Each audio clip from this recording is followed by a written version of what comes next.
अभी तक हमने बात किया था तो हमने एक चीज देखा था कि गॉस लॉ कहता है, स्टेट करता है कि अगर हम कोई एक हाइपोथेटिकल सरफेस लेते हैं जो कि क्लोज्ड होना चाहिए, ठीक है, तो उस क्लोज सरफेस, ये क्लोज सरफेस है, अगर आपके पास एक क्लोज सरफेस है और इसके अंदर जितने भी चार्जेस है कैसे भी रखे हुए हो सकता है एक लंबा सा वायर हो तो इसका पोर्शन ये वाला पड़ रहा होगा सिर्फ, राइट, कोई डिस्क्रीट पार्टिकल्स हो ये होंगे, तो इस सरफेस के थ्रू जो फ्लक्स होगा, यानी flux through this close surface is equal to the surface integration of E dot D S. ये बाय डेफिनेशन होता है, flux through any close surface, this is equal to surface integration of E dot D S. ये by definition होता है, ठीक है। Divide ये क्या हो जाएगा, इक्वल टू, ये गॉस लॉ होता है, Q enclosed by epsilon naught. ये गॉस लॉ होता है, यानी ये गॉस लॉ और ये डेफिनेशन फ्लक्स का सरफेस के थ्रू मतलब कितना फ्लो कर रहा है, तो flux flowing through this surface, इसका डेफिनेशन वाइज क्या होगा, ई डॉट डी एस का सरफेस इंटीग्रल। यानी हर पॉइंट पे हम जाएंगे उसका ई चेक करेंगे, यानी इलेक्ट्रिक फील्ड इंटेंसिटी चेक करेंगे, उसके डायरेक्शन के साथ देखेंगे, फिर उसके बाद डीएस वेक्टर, यानी वो जो एरिया वेक्टर उसमें वहां छोटे से पॉइंट पे पड़ रहा है जो कि होगा डीएस। क्यों? क्योंकि वो पॉइंट पे एरिया वेक्टर कैसा होगा, डिफरेंशियल वैल्यू होगा। तो उस डीएस वेक्टर का क्या करेंगे, पहले डॉट लेंगे और जो आएगा वो होगा डी फाई, यही तो आएगा ई डॉट डी एस, और ये डी फाई आएगा, और ये डी फाई, छोटे छोटे डी फाई को सबको क्या करना है, जोड़ना है किस पे, सरफेस पे, तो इसी को तो कहते हैं सरफेस इंटीग्रल, इसी को कह देंगे सरफेस इंटीग्रल। और ये क्या होगा, फ्लक्स थ्रू दिस सरफेस। और गॉस लॉ क्या कहता है, this flux through this close surface is equal to Q enclose by epsilon naught. समझ में आ गया ये चीज, रिकॉल हो गई? Yes sir. ठीक है। इसके बाद अब हम इसका एप्लीकेशन देखते हैं। एप्लीकेशन कैसे? सर आपके पास दो इक्वेशन यहाँ एक्चुअली बन गए थे, एक डेफिनेशन के कारण आया था और एक इसके कारण आया था। क्या इसका इस्तेमाल कर सकते हैं, application of this flux law? चलो उसके पहले देखते हैं इस्तेमाल कर सकते हैं कि नहीं। एक चीज समझने की कोशिश करते हैं, ये लंबी सी वायर है, पूरा इंफिनिटली लॉन्ग है, तो द इलेक्ट्रिक फील्ड हमें कैलकुलेट करने के लिए दिया गया है infinitely long uniformly charge wire. यानी इसके हर एलिमेंट अगर लेते हैं, डीएल एलिमेंट लेते हैं, इसके अंदर जो चार्ज होगा वो डी क्यू चार्ज होगा, इसको ऐसे लिखते हैं, डी क्यू चार्ज होगा, और यहाँ पे भी डी क्यू चार्ज होगा। तो इस यहाँ पे रेशियो जो लेंगे D Q by D L, वो सेम होगा किसके, यहाँ पे जो रेशियो लेंगे D Q by D L. यानी हर छोटे एलिमेंट के अंदर सेम चार्ज रखा हुआ है, वो उसका अर्थ हो गया यूनिफॉर्मली चार्ज डिस्ट्रीब्यूशन है उसके अंदर। समझ में, ये समझ में आ रहा है? और कैसा है, इन्फिनिटली लॉन्ग है, ठीक है। तो मैं एक काम कहता हूं आपको कि आप एक एक यहाँ पे पॉइंट लो, इसको कहते हैं पी, और ये आर डिस्टेंस दूर है, ठीक है। अब मैं अनीश को बोलता हूं आप यहाँ पे खड़े हो जाओ और इस वायर को ऑब्जर्व करो, और फिर मैं क्या कहता हूँ, हेमराज को बोलता हूँ कि आप ऐसा काम करो कि आप एक दूसरे को नहीं देख सकते हो, ठीक है, मैं सिर्फ देख सकता हूँ कि आप कहाँ पे हो कहाँ पे नहीं हो। मैं मान लो कि जादू करके आपको गायब कर रखा है इसके लिए और इसको गायब कर रखा है आपके लिए, मैं सिर्फ देख सकता हूँ। और आपको मैं बोल रहा हूँ कि आप सेम आर डिस्टेंस पे, लेकिन इस बार पॉइंट क्यू पे चले जाओ और खड़े होकर इस वायर को देखो। जब आप इस पी से और क्यू से देखने की कोशिश करोगे, क्या आपको डिफरेंस लगेगा? क्या वो वायर ऐसा जो देख रहे हो यहां से देखो या ऐसे देखो, पूरा स्ट्रेट लंबा ऊपर से नीचे तक गया हुआ है, मेरे से आर डिस्टेंस है, कुछ कहीं अंतर नहीं, कैसा अलग लगेगा? या यहां से देखूं मैं, कुछ हाँ सर, अलग सर लग, सेम होगा। सेम यस लगेगा, सर। ठीक है। Yes sir. अगर मैं यहाँ पे एक छोटी सी कैविटी बना देता हूँ या ऐसे तोड़ देता हूँ इसको, तब अलग लगेगा। छोटा सा ये कि हाँ पॉइंट, एक ऐसा पॉइंट आ गया जो सिमेट्री को खराब कर रहा है। लेकिन अगर मैं बोलूं यहाँ पे रहे यहाँ पे रहे, सब जगह सेम लग रहा है, यानी एक सर्कल पे तो सेम सब लग रहा है सर। ठीक है सर, ये बात समझ में आ गया। यानी यहाँ पे भी अगर मैं आके देखूंगा, ये किसी को यहाँ खड़ा कर दूंगा, तो ये नहीं बता सकता कि मैं पी पॉइंट पे जो जो ऑब्जर्व कर रहा हूँ वो पी से देख रहा हूँ, क्यू से देख रहा हूँ कि आर से देख रहा हूँ। सारे इक्विवेलेंट पॉइंट है मेरे लिए। अब दूसरी बात मैं क्या करता हूं, मैं दूसरे प्लेन में चला जाता हूं। अब नीचे वाला सर्कल ये नीचे वाले प्लेन में चला गया और यहां पे मैंने आपको खड़ा कर दिया। अब बताओ, यहां से आप कहीं ऑब्जर्वेशन करने के लिए कहता हूं, क्या वायर के ऑब्जर्वेशन में कोई चेंज आएगा? इन्फिनाइटली लॉन्ग है तो आप ऐसे ही ऊपर से नीचे तक देखोगे, घूरोगे, जैसा वैसा दिख रहा था वैसे ही ऐसा आपको एक वायर एक दिख रहा है मेरे को, ऐसा वायर। आर डिस्टेंस दूर हूं, यहां पे भी आर डिस्टेंस दूर हूं, तो आर डिस्टेंस दूर हूं तो यहां वाला बताओ आर पे हो कि टी पे हो, आपको मालूम चलेगा? No sir. यानी सब जगह इक्वल, सारे पॉइंट कैसे हैं? इक्विवेलेंट पॉइंट है। यहां से ऑब्जर्वेशन जो हो रहा है वो डिफरेंट सेम हो रहा है। हाँ, अगर मैं यहाँ पे ले आऊं दूसरा, अगर मैं मान लो यह R1 था पहले, पूरा सारे डिस्टेंस R1 ले रहा था, अब मैं R2 पे ले आऊं तो आपको लगेगा डिफरेंस कि नहीं लगेगा? Yes sir. Yes sir. लगेगा कि मैं वायर के करीब आ गया। अभी ये देखो, ये ऐसा लग रहा है, अब ऐसे नाक के पास ले आओगे तो लगेगा ना भाई डिफरेंस, कि हाँ सर इतना करीब ले आए, और ऐसे अभी दूर लग रहा है सर वायर। भले ही लंबा इंफिनाइट तक जा रहा है, लॉन्ग इंफिनाइट लॉन्ग है, लेकिन मुझे ये तो लगेगा कि मैं नजदीक आ गया कि मैं दूर चला गया। लेकिन यहाँ पे भी सारे आर अगर सेम है तो इसका अर्थ ये हो गया कि ये सारे पॉइंट जो है, एक सिलेंडर का कर्व सरफेस पे कोई भी पॉइंट अगर मैं कहीं पे भी जाके ऑब्जर्वेशन करूं तो वो कैसे इक्विवेलेंट पॉइंट है और सारी जगह मुझे सेम ऑब्जर्वेशन हो रहा है। तो ये सिमेट्री कहती है कि अगर आपको ऑब्जर्वेशन सेम हो रहा है तो आप जो ऑब्जर्व करते हो, यानी फील्ड जो आप ऑब्जर्व करोगे वो भी सेम होगा हर एक पॉइंट पे। क्यों? क्योंकि सारे इक्विवेलेंट पॉइंट है। हाँ, सिलेंडर का ऊपर वाला जो सरफेस है उसके पॉइंट इक्विवेलेंट पॉइंट नहीं है, लेकिन कर्व सरफेस वाले सारे इक्विवेलेंट पॉइंट है। ये बात समझ में आ गया? Yes sir. अच्छा ठीक है, अगर आपको ये समझ में आ गया तो अब एक चीज हम बता देते हैं कि अब हमारे पास यानी इक्विवेलेंट पॉइंट्स क्या होंगे वो समझ में आ गया। यानी वहां पे ई सेम होगा, ई का मैग्नीट्यूड सेम होगा। ठीक है सर, ये आपकी बात समझ में आ गई मुझे। लेकिन क्या होगी वो आप बता सकते हो क्या? डायरेक्शन क्या होगा, मैग्नीट्यूड क्या होगा? तो आपने बोलोगे कि ठीक है मान लेते हैं ई, डायरेक्शन ढूंढना है, ई कैप हमें ढूंढना पड़ेगा। तो देखते हैं सर, एक कोशिश करते हैं। ये रहा पॉइंट, और इस एक लाइन इसको ज्वाइन करते हुए, इस पॉइंट से ये एक लाइन ज्वाइन करते हुए जो 90 डिग्री पे कट करेगी इस वायर को, ये हमने रखा है।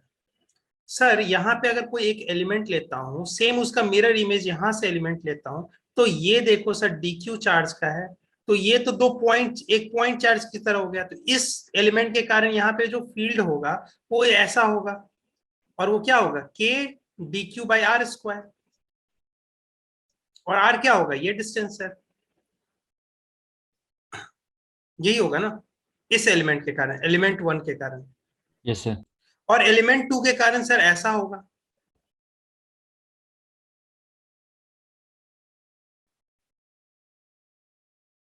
अब सर ये बिल्कुल, अब मान लो ये सेम लेंथ x है क्योंकि मिरर इमेज है, नीचे भी x ऊपर भी x, ये भी इक्वल, ये तो कॉमन साइड पड़ रहा है इस ट्रायंगल के लिए, इस ट्रायंगल के लिए कॉमन साइड पड़ रहा है ये वाला, और ये 90 डिग्री, तो ये दोनों आइडेंटिकल ट्रायंगल हो गए सर। यानी ये थीटा तो ये भी थीटा, यानी ये थीटा तो ये वाला के कारण वर्टिकल अपोजिट एंगल ये थीटा, और ये भी थीटा। क्या सर इनके आर दोनों के सेम होंगे सर? हाँ, एक्स और ये कॉमन एक दूसरा जो लेग है इस राइट एंगल ट्रायंगल का, तो इसका क्या होगा, अगर मान लेते हैं इसको कहते हैं सम डी, तो इसके लिए जो आर का वैल्यू होगा वो क्या होगा, under root X square plus D square. और नीचे वाले के लिए भी वही होगा, R is equal to under root X square plus D square. यानी आर भी सेम सबका, इस पॉइंट पे इस एलिमेंट के कारण जो प्रोड्यूस हो रहा है K D Q by R square, same value का, सेम मैग्नीट्यूड का, ये इसके कारण प्रोड्यूस हो रहा है, 2 के कारण। लेकिन बस क्या है, मैग्नीट्यूड सेम है, डायरेक्शन थोड़ा अलग अलग है। तो आपने बोला कि ठीक है, यानी ये क्या है, ये वाला जो जो टू के कारण जो प्रोड्यूस हो रहा है, तो वो क्या कर रहा है, इस वर्टिकल से ऐसे थीटा एंटी क्लॉकवाइज में बना, और ये क्लॉकवाइज में नीचे में थीटा बना रहा है। अब मैं बोलूं इसको दो कंपोनेंट में डिकम्पोज कर दो, इसको दो कंपोनेंट में डिकम्पोज कर दो, एक ऐसे जाएगा और एक ऐसे जाएगा। किसको डिकम्पोज किया, इस वेक्टर को। सेम इस वेक्टर को भी डिकम्पोज करो, इस पे दो आ गए, ठीक है। अब देखो ये मैग्नीट्यूड वाइज सेम, और ये क्या होगा, ये जो वैल्यू होगा वो होगा क्या, क्या होगा इसका कॉस थीटा। अगर आपने मान रखा है इसको ई, तो ये होगा सॉरी ई साइन थीटा, और इसके लिए भी वही थीटा है, तो ये वाला भी ई ही है, इसके लिए भी होगा ई साइन थीटा। क्या इसका ये कंपोनेंट एक दूसरे को कैंसिल आउट करते हुए दिख रहा है? Yes sir. सिर्फ कौन सा बच रहा है, sir E cos theta. E cos theta वाला साथ दोनों का बच रहा है, तो 2 ई कॉस थीटा हो जा रहा है। यानी मैं बोल रहा हूं ये दो पेयर के कारण ई 2 ई कॉस थीटा हो रहा है, ठीक है। मैग्नीट्यूड से हमें कोई मतलब नहीं, डायरेक्शन हमें बता रहा है रेडियली आउटवर्ड हो रहा है, ये समझ में आ गया सर। दूसरी बात, मैं यही हाइपोथेसिस रखूं कि ये मिरर इमेज बनते रहेगा हमेशा, इन्फिनिटली लॉन्ग है, तो मैं ऊपर वाला एलिमेंट फिर से लेता हूं और फिर से उसी का मिरर इमेज लूंगा, फिर से वही स्टोरी होगी, और बचेगा कौन सा, जो रेडियली कंपोनेंट है वही वाला बच रहा है सिर्फ। ये बात समझ में आई कि नहीं? Yes sir. तो इसका अर्थ है सर कि यानी इसका अगर ये वाला ले रहा हूं तो इसका मिरर इमेज ऊपर ले लूंगा यहाँ पे, और फिर वो भी वही सेम स्टोरी रिपीट करेगा। इसका कलर नहीं दिख रहा, वो भी सेम स्टोरी रिपीट करेगा, वो भी सेम स्टोरी रिपीट करेगा। इस पॉइंट पे देखेंगे तो ये ऐसे बनाएगा, और सेम नीचे वाले का ऐसे बनाएगा। देखो ये भी आइसोसे एक ट्रायंगल बनेगा, जिसके लिए फिर नीचे वाला भी एक्स उतना ही, ऊपर वाला भी वही, और इसका कॉमन ये आर्म पड़ेगा, तो ये देखो सेम स्टोरी बन रही है।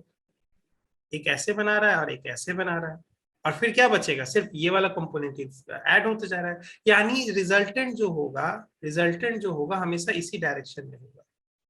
ये चीज मुझे मालूम चल गई।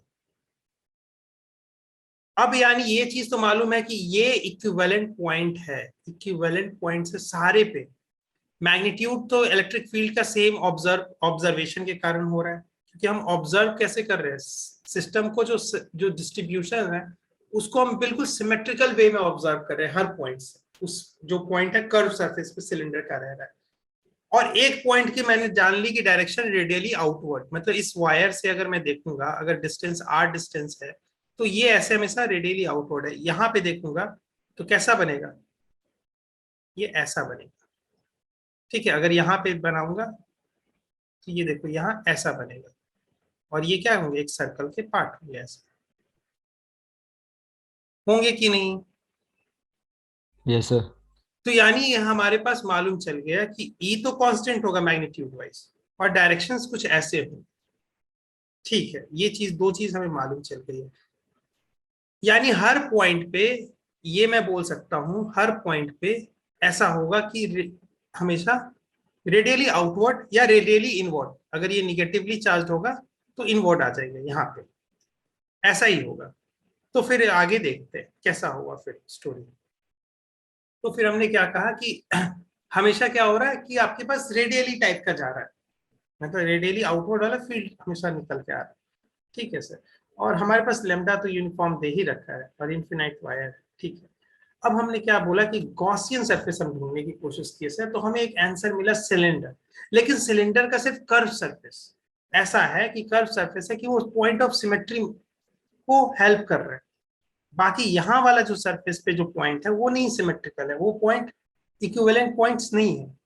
लेकिन एक हेल्प मिलता है सर कि प्लेनर सरफेस एरिया के बारे में आपने बताया था, इसका जो हर पॉइंट एलिमेंट होता है, इस पे जो एलिमेंट है डिफरेंशियल एरिया एलिमेंट है जो आपके पास, एरिया वेक्टर एलिमेंट जिसको मैं पूरी तरह से बोलूं, इसका जो डायरेक्शन होता है सर वो उसको सबका सेम होता है सर। तो मैं इस प्लेन का डायरेक्शन एक प्रकार से बोल सकता हूँ कि टुवर्ड्स ये, अगर मैं इसको ऐसे डिफाइन कर रहा हूँ, एक्स वाई और जेड, तो इसको मैं कह सकता हूं, इस ऊपर वाले का जो डायरेक्शन है एरिया वेक्टर का वो है जे कैप, और यहाँ पे जितने भी यहाँ पे वेक्टर्स होंगे, यहाँ पे इस पॉइंट पे जो वेक्टर होंगे, वो इस पॉइंट में जो वेक्टर होंगे सब इसी प्लेन में लाई करेंगे। और ये जे कैप यहाँ पे जो इसका एरिया वेक्टर होगा, एक सेकंड रुको मैं अच्छे से बनाता हूँ। ये सिलेंडर का ये वाला सरफेस हम देख रहे हैं अभी, ठीक है। ये सरफेस देख रहे हैं, इसका एरिया वेक्टर कैसा होगा, इस तरफ। और इसके हर पॉइंट पे, इस पॉइंट पे अगर मैं देखूं तो अरे यार पीछे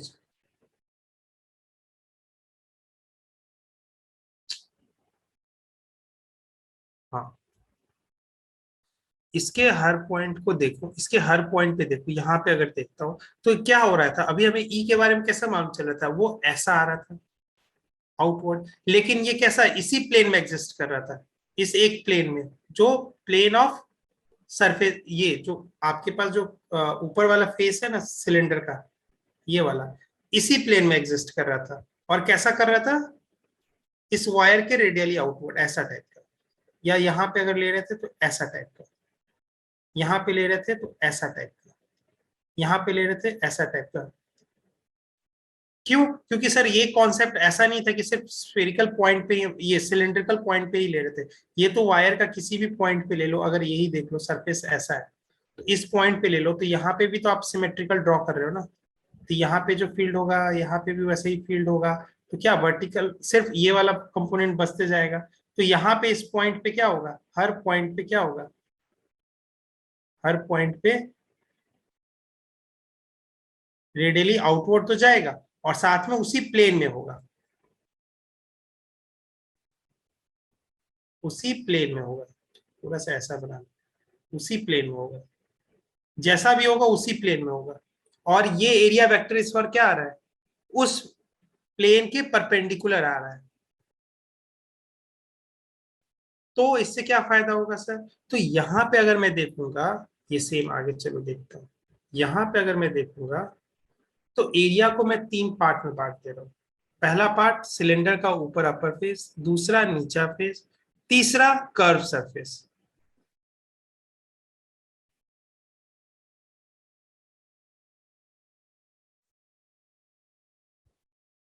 ठीक है, तो फ्लक्स थ्रू, ये आपके पास सिलेंडर जो आ रहा है उसको हम कितने कंपोनेंट में बांट दिए, 3 कंपोनेंट नहीं बोलूंगा, 3 पार्ट में बांट दिए। एक है सरफेस 1 प्लस फाई 2, और ये वाला कर्व सरफेस फाई 3।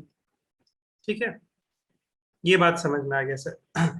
यहाँ पे देखो, इस पोर्शन में देखते हैं, ऊपर वाले इस 1 वाले सेक्शन में देख रहे हैं, तो डीए एरिया का जो नॉर्म, मतलब डीए एरिया जो एलिमेंट वेक्टर है आपके पास, डिफरेंशियल एरिया एलिमेंट वेक्टर है, उसका जो डायरेक्शन है वो परपेंडिकुलर टू दिस प्लेन है।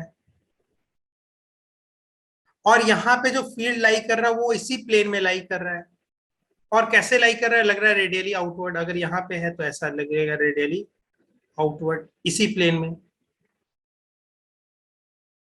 तो ये सारे कितने बना रहे हैं, एंगल कैसे हैं, 90 जीरो है, डिग्री। नहीं सॉरी 90 डिग्री, और कॉस 90 क्या होता है, जीरो। जीरो। तो यहां से फ्लक्स कितना पास हो रहा होगा, sir zero. Zero. Same question हमने क्या क्या किया था, एक क्वेश्चन भी करवाया था, याद है, देखो एक क्वेश्चन आपको करवाया था, ये वाला क्वेश्चन अगर देख लो, अगर स्क्वायर, देखो क्या बोल रहा है, square of length L is placed in a uniform electric field acting along the same plane. अगर फील्ड आपके पास acting along the same plane है, इस प्लेन में ही, जिस प्लेन में हम बात कर रहे हैं, जिस प्लेन में, जिस, अगर ये सरफेस जो है हमारे पास, ये सरफेस स्क्वायर कैसा है, प्लेनर सरफेस, और ये प्लेनर सरफेस जिस प्लेन में एग्जिस्ट कर रहा है उसी प्लेन में इलेक्ट्रिक फील्ड भी एग्जिस्ट कर रही है, तो इसका अर्थ क्या है कि इसका जो एरिया वेक्टर होगा वो तो या तो ऐसा होगा या तो ऐसा होगा। और ये क्या बना रहा होगा इलेक्ट्रिक फील्ड के साथ, 90 डिग्री, इसी कारण से तो यहाँ जीरो आया।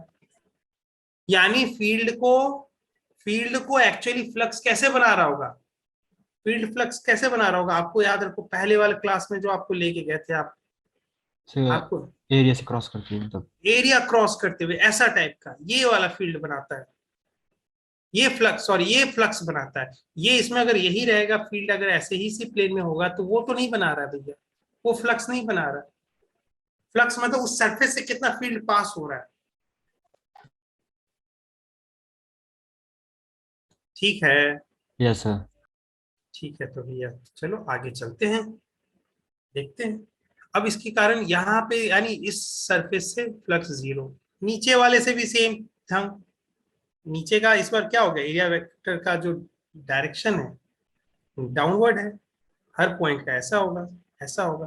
और फील्ड क्या है, इसी इसी ये नीचे वाला सरफेस है, यहां से अगर यहाँ ले रहे हैं तो इसी प्लेन में, अगर यहाँ आर ले रहे हैं तो ये रहा एक ऐसा, यहाँ ले रहे हैं तो ये ऐसे रहेगा और ऐसा, लेकिन उसी प्लेन में, तो इसका आंसर फ्लक्स जीरो, इसके हिस्से भी जीरो।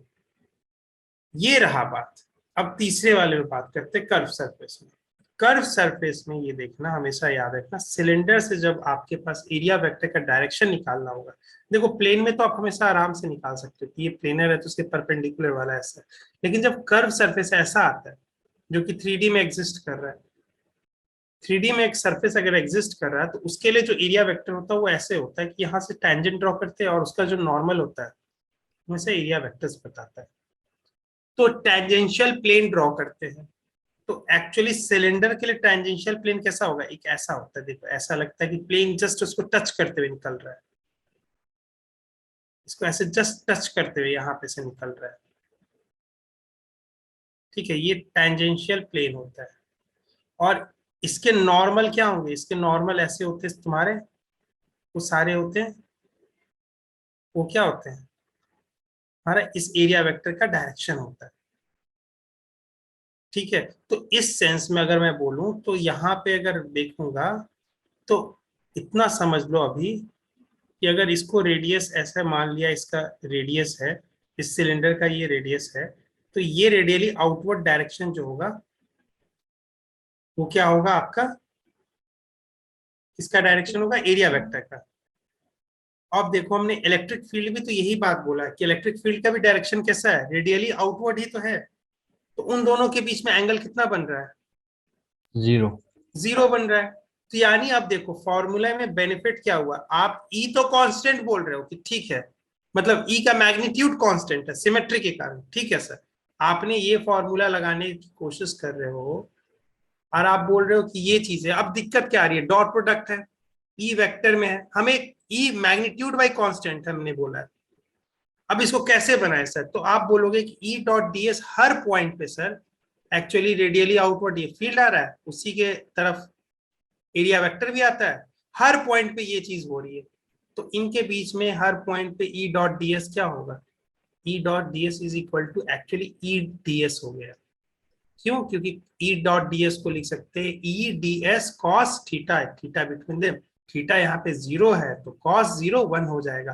तो अब देखो ये वेक्टर से बन गया, ई के मैग्नीट्यूड और डीएस के मैग्नीट्यूड के ऊपर डिपेंड कर रहा है। अब वेक्टर फॉर्म में से हटा दिए उसको, अब ये कर दिया हमने, तो अब बोलता हूं ई कांस्टेंट है तो वो तो बाहर आ जाएगा इंटीग्रेशन के, बच गया डीएस। क्या डीएस का ये इंटीग्रेशन होता है, ये जो सरफेस इंटीग्रेशन होता है ये होता क्या है, total curve surface area of the cylinder ही तो है ये छोटे छोटे डीएस को जोड़ोगे, छोटे छोटे डीएस को जोड़ोगे तो ये पूरा पूरा सरफेस ही तो बन जाएगा ना अल्टीमेटली, इसको इंटीग्रेट करोगे यस सर। तो ये पूरा curve surface area of cylinder क्या होता है, 2πr(h), यही होता है ना। Yes sir. तो यही तो, h की जगह l ले लो, यहाँ पे l लेंथ का है। तो यानी सिर्फ फाई जो सिलेंडर है वो किससे निकल रहा है, सिर्फ φ3 से बन रहा है, और φ3 से ये बाकी दो से जीरो, और इससे निकल रहा है। तो इसको अगर यानी मैं बोलूंगा φ3 यानी सिलेंडर इज इक्वल टू, वो होगा φ3, और φ3 का जो वैल्यू आ रहा है वो आपके पास आ रहा है ये वाला ई इंटू डी एस का इंटीग्रेशन, यानी छोटे छोटे एलिमेंट जो कर्व सरफेस पे हैं इसके सिलेंडर के, उसके, और वो वैल्यू आता है 2πr(l). अब ये तो हमारे पास फ्लक्स का आ गया, किसके थ्रू? सिलेंडर के थ्रू। ये टोटल सिलेंडर के थ्रू है कि नहीं? हमने ऊपर वाले को भी काउंट किया, भले वो 0 आ रहा है। तो सिलेंडर क्या? सिलेंडर क्या एक क्लोज सरफेस है? Yes sir. तो हम इस पे गॉस लॉ लगा दे, तो गॉस लॉ लगा देते हैं। लो लगा दिया हमने गॉस लॉ, तुमने बोल दिया तो गॉस लॉ लगा देते हैं। तो गॉस लॉ कहता है कि यहाँ पे Q inside bye epsilon not लेके आना है। तो क्यू इनसाइड अब कैसे ले आए सर? इस सरफेस के अंदर जितना चार्ज होगा उसी को क्यू इनसाइड बोलते हैं। तो सर ये देखो, ये पोर्शन वायर का पड़ रहा है इस सरफेस के अंदर, ये गॉसियन जो सरफेस लिया है वो गॉसियन सरफेस या गॉसियन रीजन मैं बोलूंगा, क्योंकि उस रीजन कैसा है? 3D रीजन है, और 3D रीजन का सरफेस कैसा होता है? क्लोज सरफेस होता है, जो कि हमारे पास इसको गॉसियन सरफेस बोल रहे हैं। तो वो गॉसियन रीजन में जो चार्ज उसके अंदर पड़ता है सर, उसी को क्यू इनक्लोज बोलते हैं। तो ये रहा सर वायर का इतना छोटा सा पार्ट एल लेंथ का, ये पड़ा है इसके अंदर। तो इसको कैसे निकालेंगे? सर आप बोल रहे हो कि ये यूनिफॉर्मली चार्ज है, ठीक है, तो आप बोलोगे dq बाई dl आपके पास दिया हुआ है लैम्डा, तो यूनिफॉर्मली चार्ज है, तो आप एक प्रकार से बोलते हो q बाई एल भी बोल सकते हो। q इस लेंथ पे जितना चार्ज दिया होगा बाई एल इसका लेंथ। क्यों भाई? कांस्टेंट है।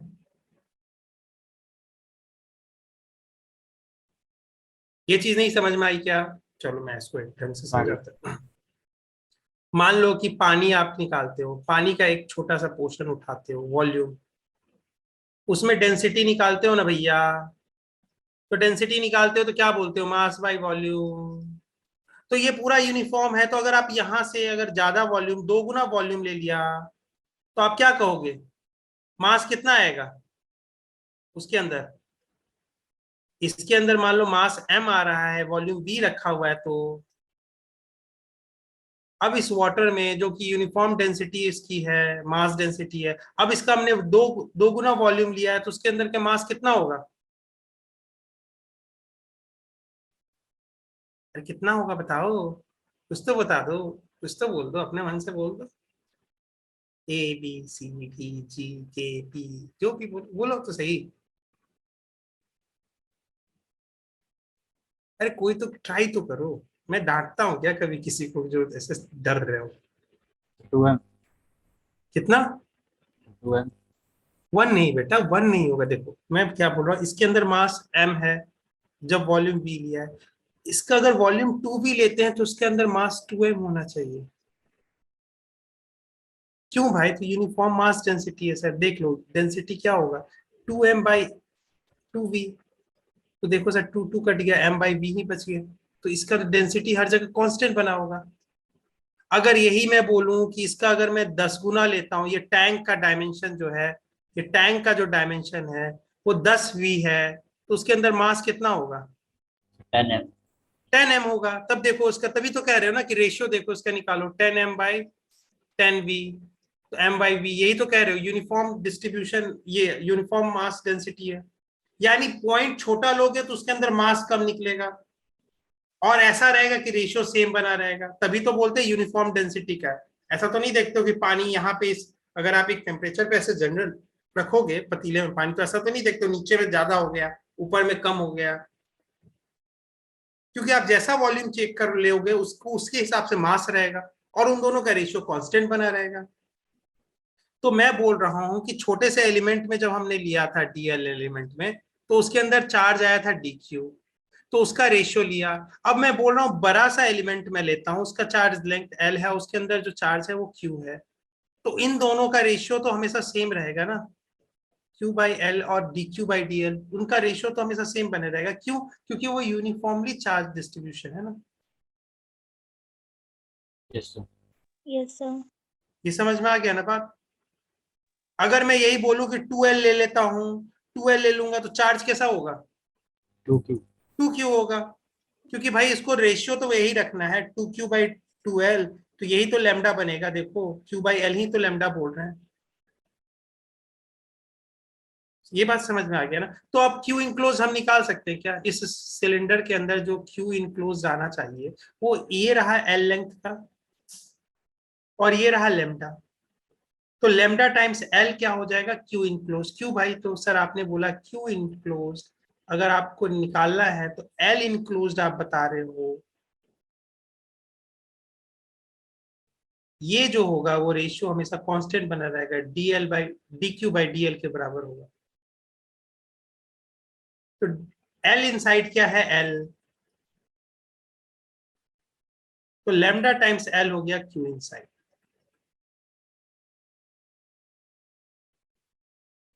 ठीक है, ठीक है, Yes, sir. समझ में आया ना? तो ये हो गया आपके पास Q इंटू L। अब आपने बोला कि सर ये जो आ रहा है आपके पास, इसको अभी रहने दो, यहाँ पे इसको रहने दो, ठीक है। ये आपके पास डी लैम्डा एल आपके पास क्यू इनक्लोज आ गया। इसको एप्सिलॉन से एप्सिलॉन नॉट से अगर आप डिवाइड करते हो उसे, तो ये हो गया आपके गॉस लॉ के अनुसार से, ये जो होगा ये होगा टोटल फ्लक्स। किसके थ्रू? ये क्लोज सरफेस सिलेंडर के थ्रू। ये गॉस लॉ कहता है। अब सर आप इन दोनों को रिलेट कर दो। आपने जो पीछे से जो फ्लक्स का लाए थे डेफिनेशन बना के, वो लेके आए थे ये वाला, और अभी जो गॉस लॉ लाए हैं वो ये लाए।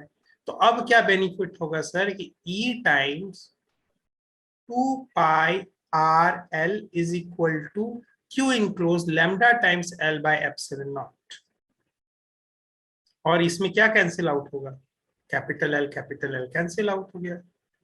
तो ये जो आ रहा है आपके पास E इज इक्वल टू आ रहा है lambda times 2π epsilon naught R। यही आ रहा है ना? मैं ऊपर नीचे 2 से मल्टीप्लाई कर दूं और डिवाइड कर दूं तो कोई चेंज आएगा इसमें E के वैल्यू में? नहीं आएगा ना भैया।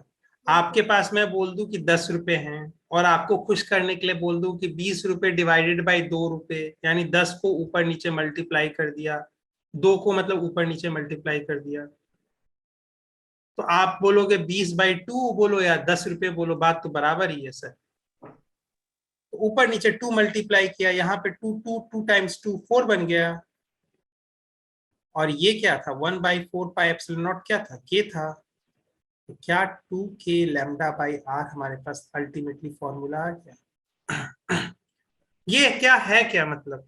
ये इस लॉन्ग, इन्फिनाइटली लॉन्ग वायर जो कि यूनिफॉर्मली चार्ज डिस्ट्रीब्यूशन उस पर दे रखा है, अगर हम किसी भी आर डिस्टेंस दूर जाते हैं तो वहां पे जो इलेक्ट्रिक फील्ड इंटेंसिटी का जो मैग्नीट्यूड होगा वो क्या होगा? 2k lambda by are. ये याद रखेंगे हम लोग सब। अरे याद रखेंगे कि नहीं? हाँ? Yes, sir. याद रखेंगे कहीं पे भी। ये कोई पॉइंट आर के लिए कोई रिस्ट्रिक्शन है क्या? स्पेस का कोई पॉइंट पे चले जाओगे, बोलोगे कितना डिस्टेंस दूर है वायर से, वो आर बता दो और उसका मैग्नीट्यूड वहां पे बता देंगे। और डायरेक्शन बताना है तो देख लो, रेडियली आउटवर्ड होगा या तो रेडियली इनवर्ड होगा। अगर पॉजिटिव है तो आउटवर्ड और निगेटिव है तो इनवर्ड हो जाएगा। ठीक है, Yes, sir. अब सेम खेल हम सब में खेलेंगे। ठीक है, अब ये सेम खेल हम सब में खेलेंगे। चलो इसका ग्राफ बताओ।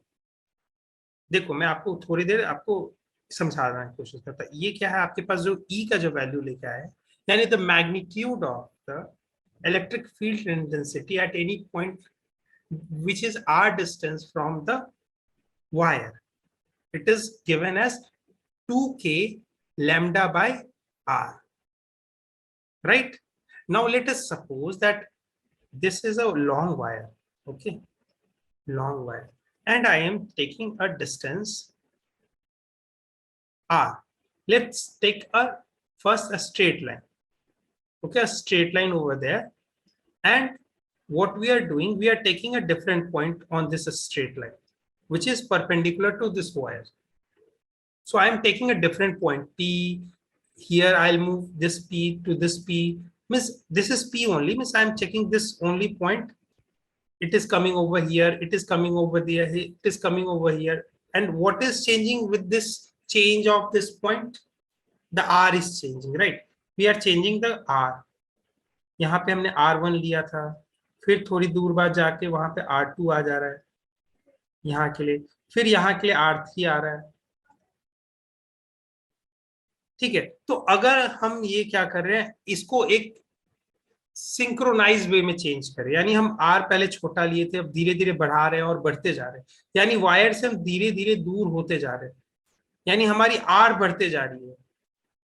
तो हमारी इलेक्ट्रिक फील्ड की जो जो इलेक्ट्रिक फील्ड इंटेंसिटी है हर एक पॉइंट पे, वो कैसे चेंज होगा। तो ई के लिए हमने फॉर्मूला दे रखा है ये। तो अब बताओ ये वाला इक्वेशन, मतलब ये वाला ग्राफ कैसे बनेगा।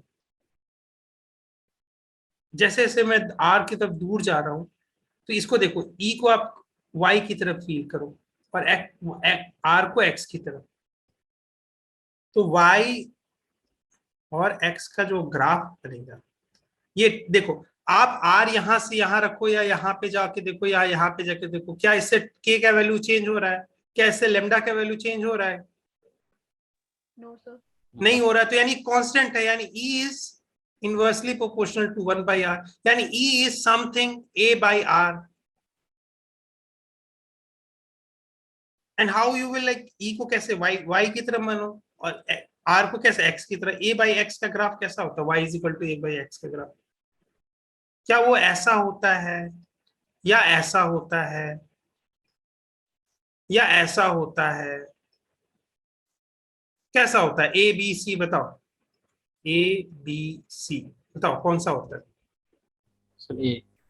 ए होता है, यानी हमारे पास इसका ग्राफ कैसा आएगा। देखो जैसे जैसे हम वायर के करीब ला रहे हैं टेस्ट चार्ज को, ई हम महसूस करते जा रहे हैं, ज्यादा बढ़ते जा रहा है, ज्यादा बढ़ते जा रहा है। इसका देखो एरो हेड सबसे ज्यादा बड़ा है यहाँ पे। जैसे जैसे नजदीक लाते हैं एरो, हमने ई को क्या बोला था, ई के बारे में हमने बात कब की थी जब पहली बार। ई क्या है, ई एक इलेक्ट्रिक फील्ड है। फील्ड मतलब सर अपने जो जो सोर्स चार्ज है ना, अपने सराउंडिंग में ना हर पॉइंट पे एक वैल्यू असाइन कर रहा है, और वो वैल्यू कैसा है, एक वेक्टर वैल्यू है। उसी वेक्टर वैल्यू को हम क्या कहते हैं, इलेक्ट्रिक फील्ड इंटेंसिटी। तो यानी एक प्रकार से इस चार्ज के कारण यहाँ पे एक एक एरो इसके यहाँ पे मिलेगा, इसको इस पॉइंट पे जाऊंगा तो एरो एक मिलेगा। लेकिन क्या होगा उस एरो का, जैसे जैसे मैं जाऊंगा आगे, अरे यार ये आगे भाग जाता है ना।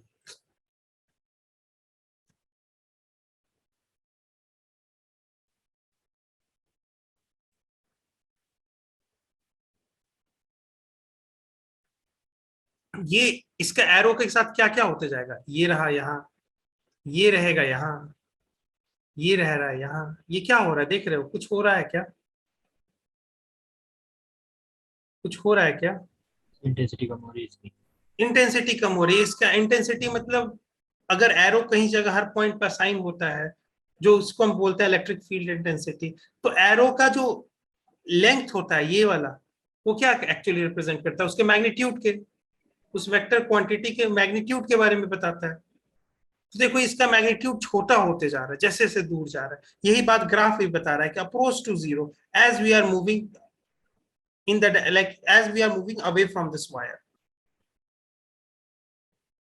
ठीक है, ये वाला फॉर्मूला याद रहेगा कि नहीं, ये वाला मत याद रखना, ये वाला याद रख लेना। इसको एग्जामिनेशन में गरम गरम वैसे तवा पे बना के लाते नहीं, वैसे वाला बना लेना।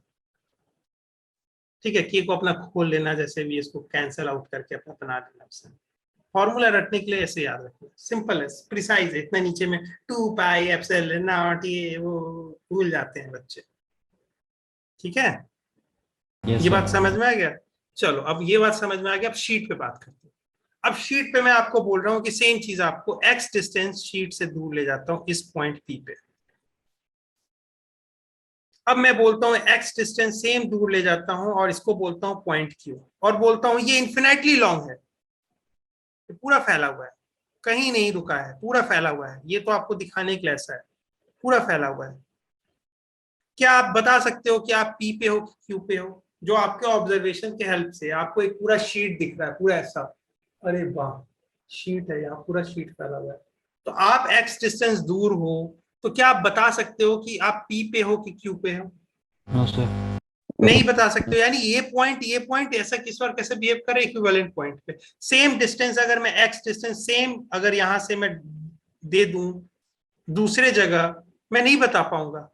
इसका ना मिड पॉइंट है, इन्फिनाइटली लॉन्ग है, कोई ना मिड पॉइंट है ना कुछ है, कैसे बताऊं। कोई पॉइंट रहने ही नहीं दिया इसने अपने ऊपर।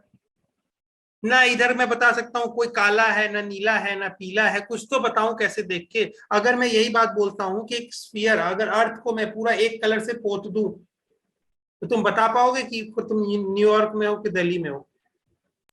कुछ भी नहीं बता पाओगे, सब तो एक जैसा दिख रहा है। तो यहाँ पे सिमेट्री यही पे करती है काम। सिमेट्री होने के कारण, सिमेट्री होने के कारण क्या हो रही है, यही काम हो रही है कि हर पॉइंट अब ये वाले इक्विवेलेंट आ गए। तो यहाँ पे दो तरीके होते हैं। यहाँ पे आप एक स्क्वायर ये क्यूबॉइडल वाला टाइप का भी बना सकते हो, और सिलेंडर के भी हेल्प से कर सकते हो। देखो ये भी सरफेस यहाँ पे हर इस ये जो, अगर आपके पास क्यूबॉइड है, तो ये वाला हर पॉइंट क्या ऐसा है, इक्विवेलेंट पॉइंट है कि नहीं? क्योंकि ये एक्स डिस्टेंस दूर है, ये पूरा प्लेन। लेकिन क्या यहाँ ये पॉइंट, ये सब पॉइंट इक्विवेलेंट पॉइंट है क्या? ये क्यूब का ये सरफेस, ये क्यूब का ये सरफेस देख लो, ये सरफेस, ये वाले पॉइंट है क्या? ये वाले पॉइंट, ये सरफेस देखो तो ये सरफेस के ये पॉइंट सारे इक्विवेलेंट पॉइंट है क्या?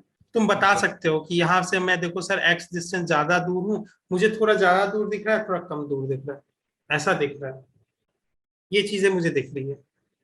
यानी ये पॉइंट सारे इक्विवेलेंट पॉइंट हैं, ये पॉइंट्स नहीं है।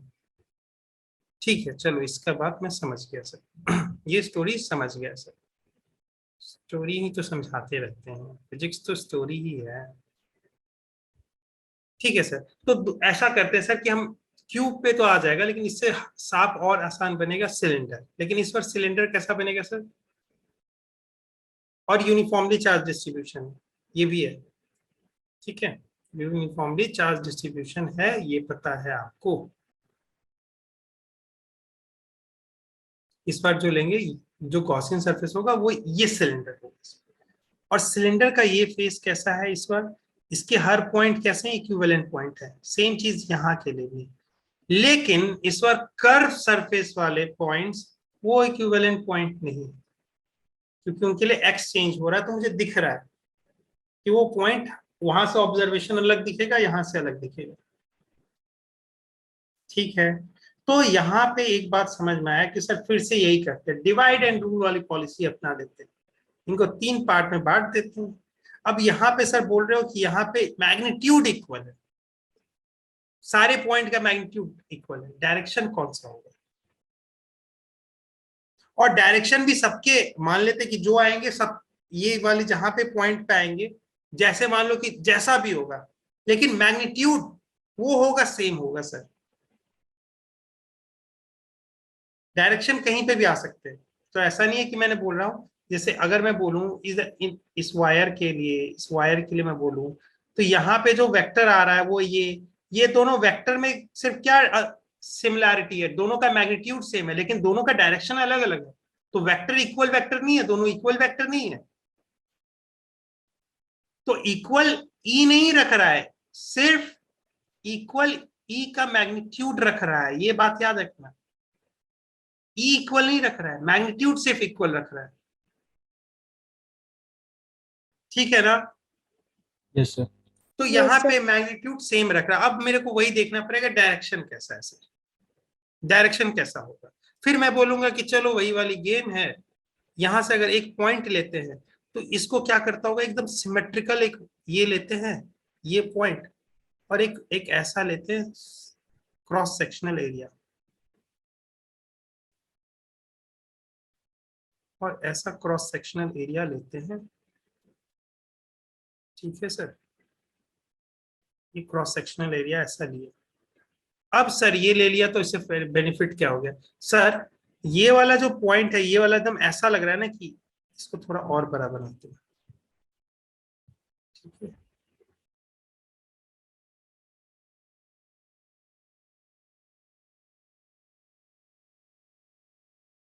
ये ऐसा लग रहा है सर, ये वाला जो पॉइंट है ये ऐसा, अरे यहाँ से कट कर रहे हैं ऐसे, थोड़ा सा और, अरे इस पे 1 मिनट में फिर से अच्छे से बनाते हैं।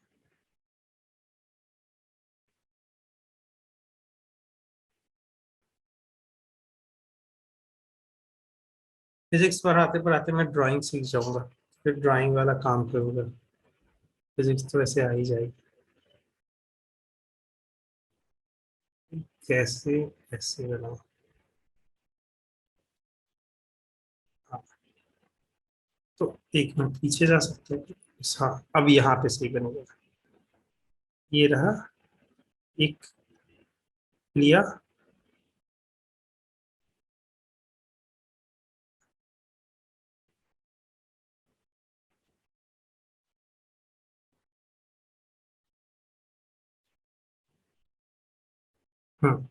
अब यहाँ पे सलाम।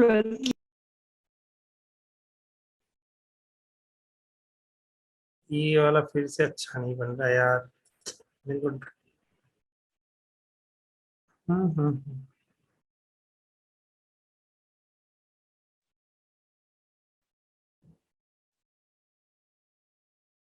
कुछ तो अच्छा बना है इस बार। हाँ, ये रहा। चलो, कुछ तो अच्छा बन गया।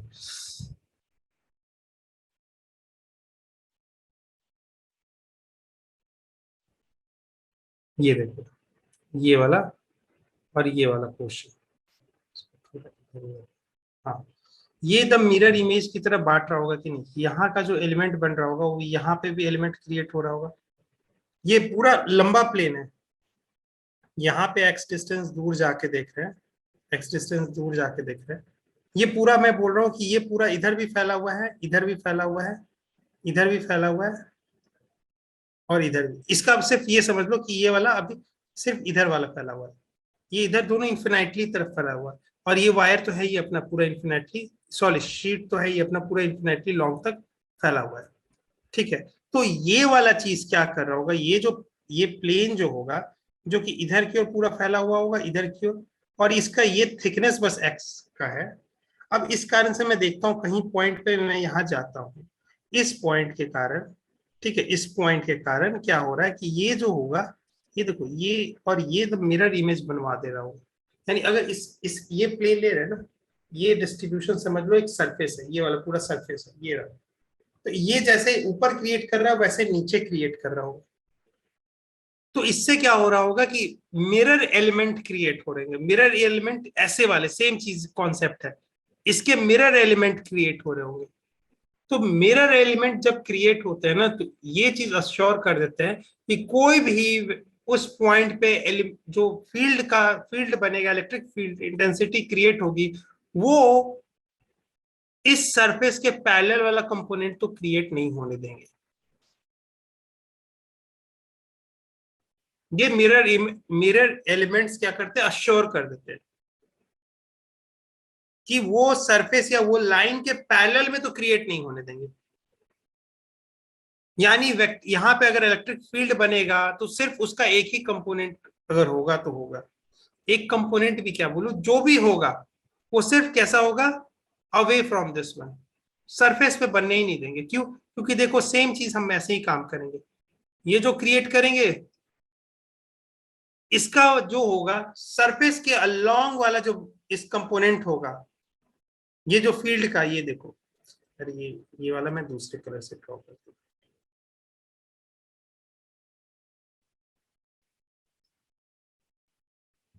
तो जैसे जैसे मिरर इमेज वाले सारे कंपोनेंट अगर देखते हैं, तो सब क्या करेंगे, अपनी तरफ जो फील्ड सरफेस के अलोंग वाले डायरेक्शन में जो कंपोनेंट आने चाहिए थे, वो एक दूसरे को कैंसिल आउट करेंगे।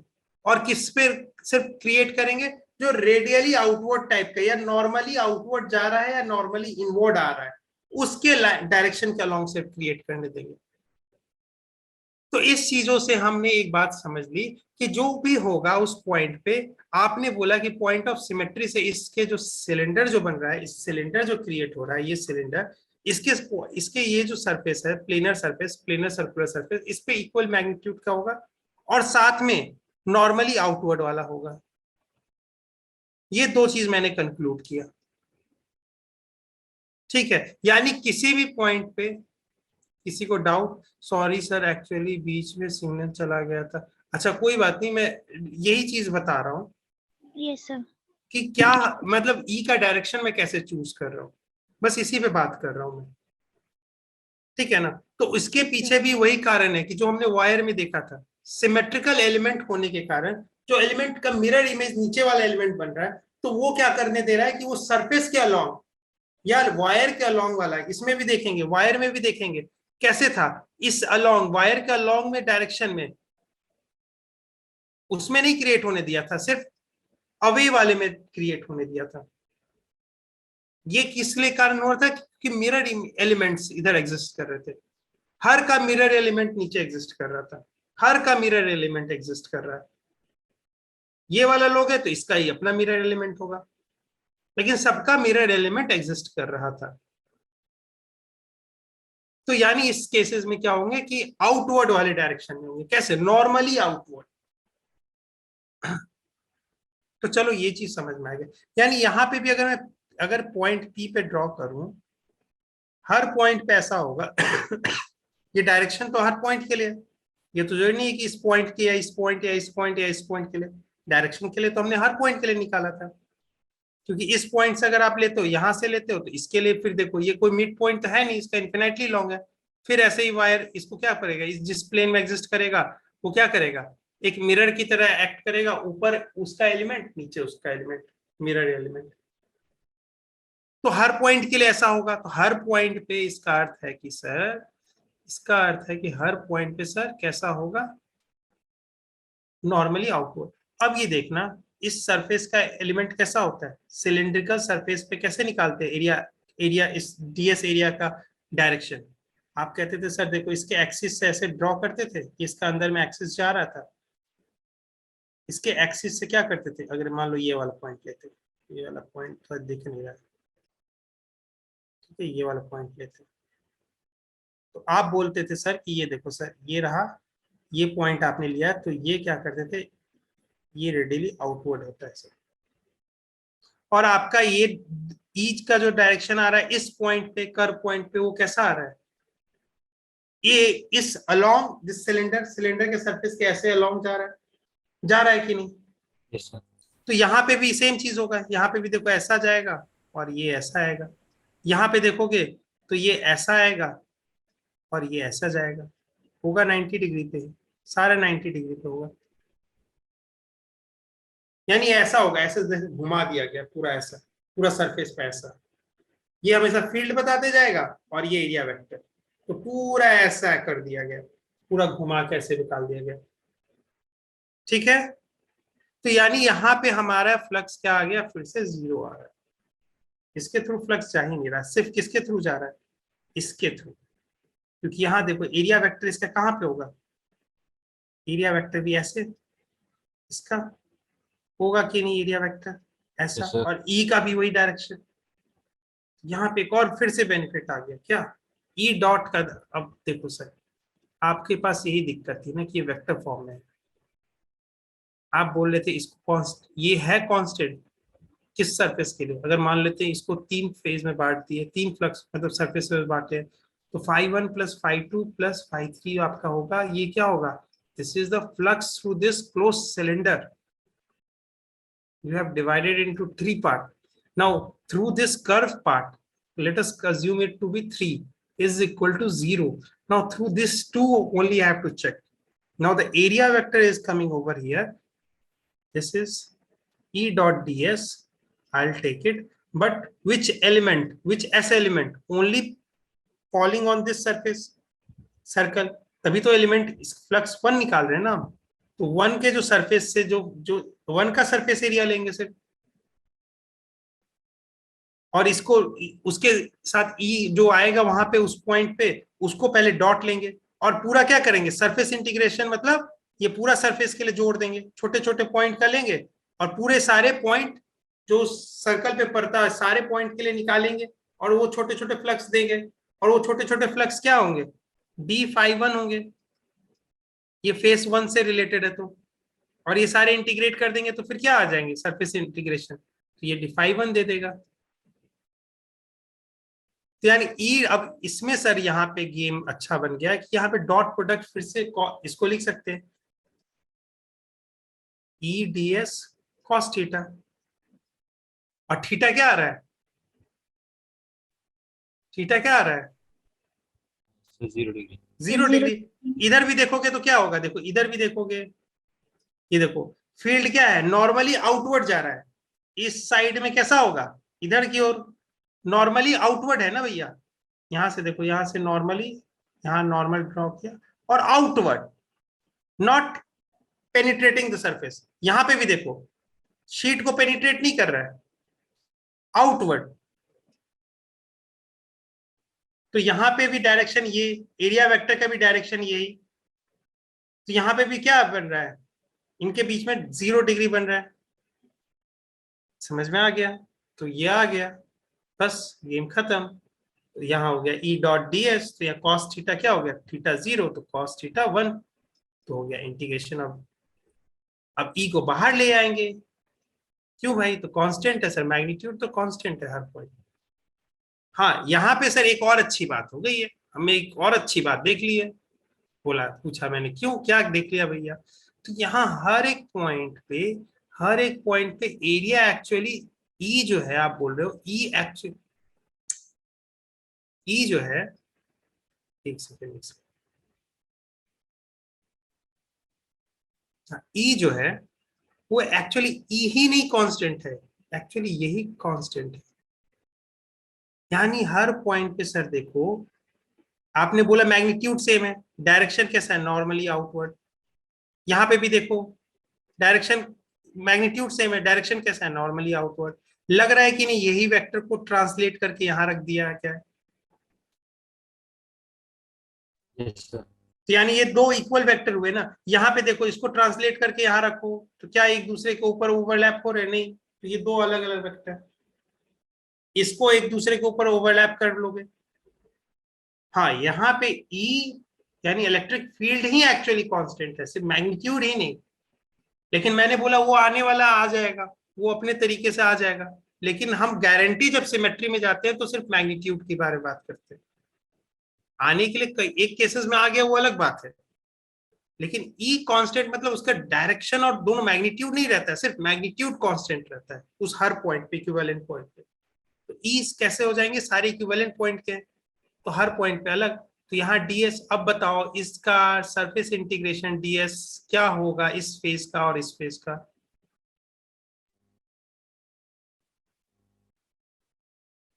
बताओ। हाँ वही होगा पाई आर स्क्वायर, आर इसका रेडियस होगा यहाँ से, इस सिलेंडर का रेडियस, राइट। ठीक है, ये चीजें हमने देख ली, cylinder and caps must be parallel to the sheet, हाँ वो रख लिया था। गॉसियन सरफेस बनाने के लिए wall of the cylinder must be perpendicular to the sir, हाँ देखो सर एक्सिस ही पूरा परपेंडिकुलर है इस सरफेस के, cylinder must be symmetrical about the surface, हाँ सर ये इसका मिड पॉइंट जो होगा वो हमेशा शीट पे लाई करेगा।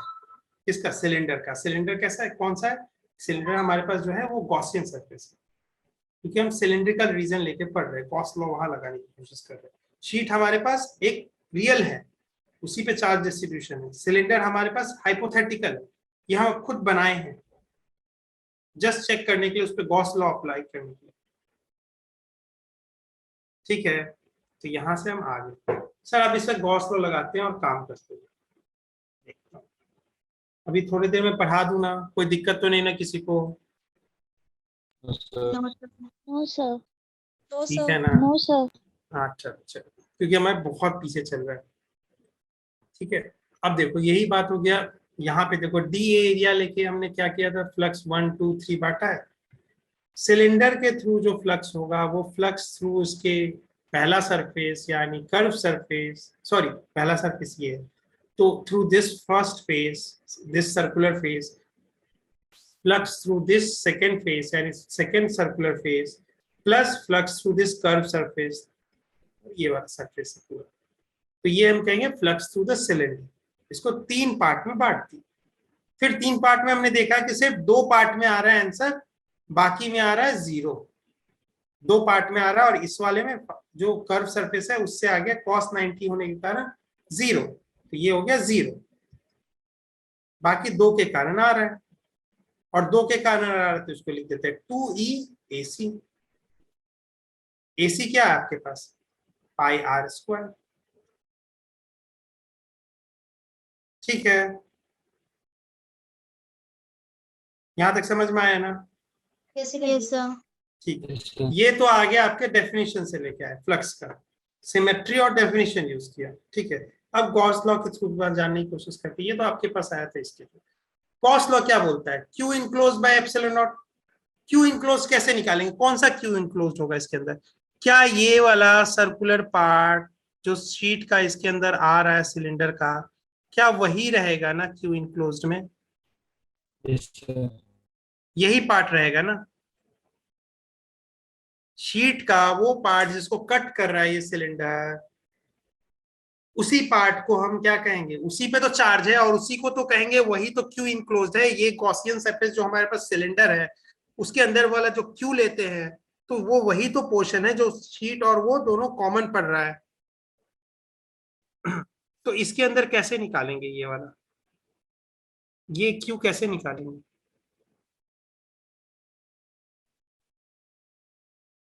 सेम टेक्निक यार, सेम टेक्निक।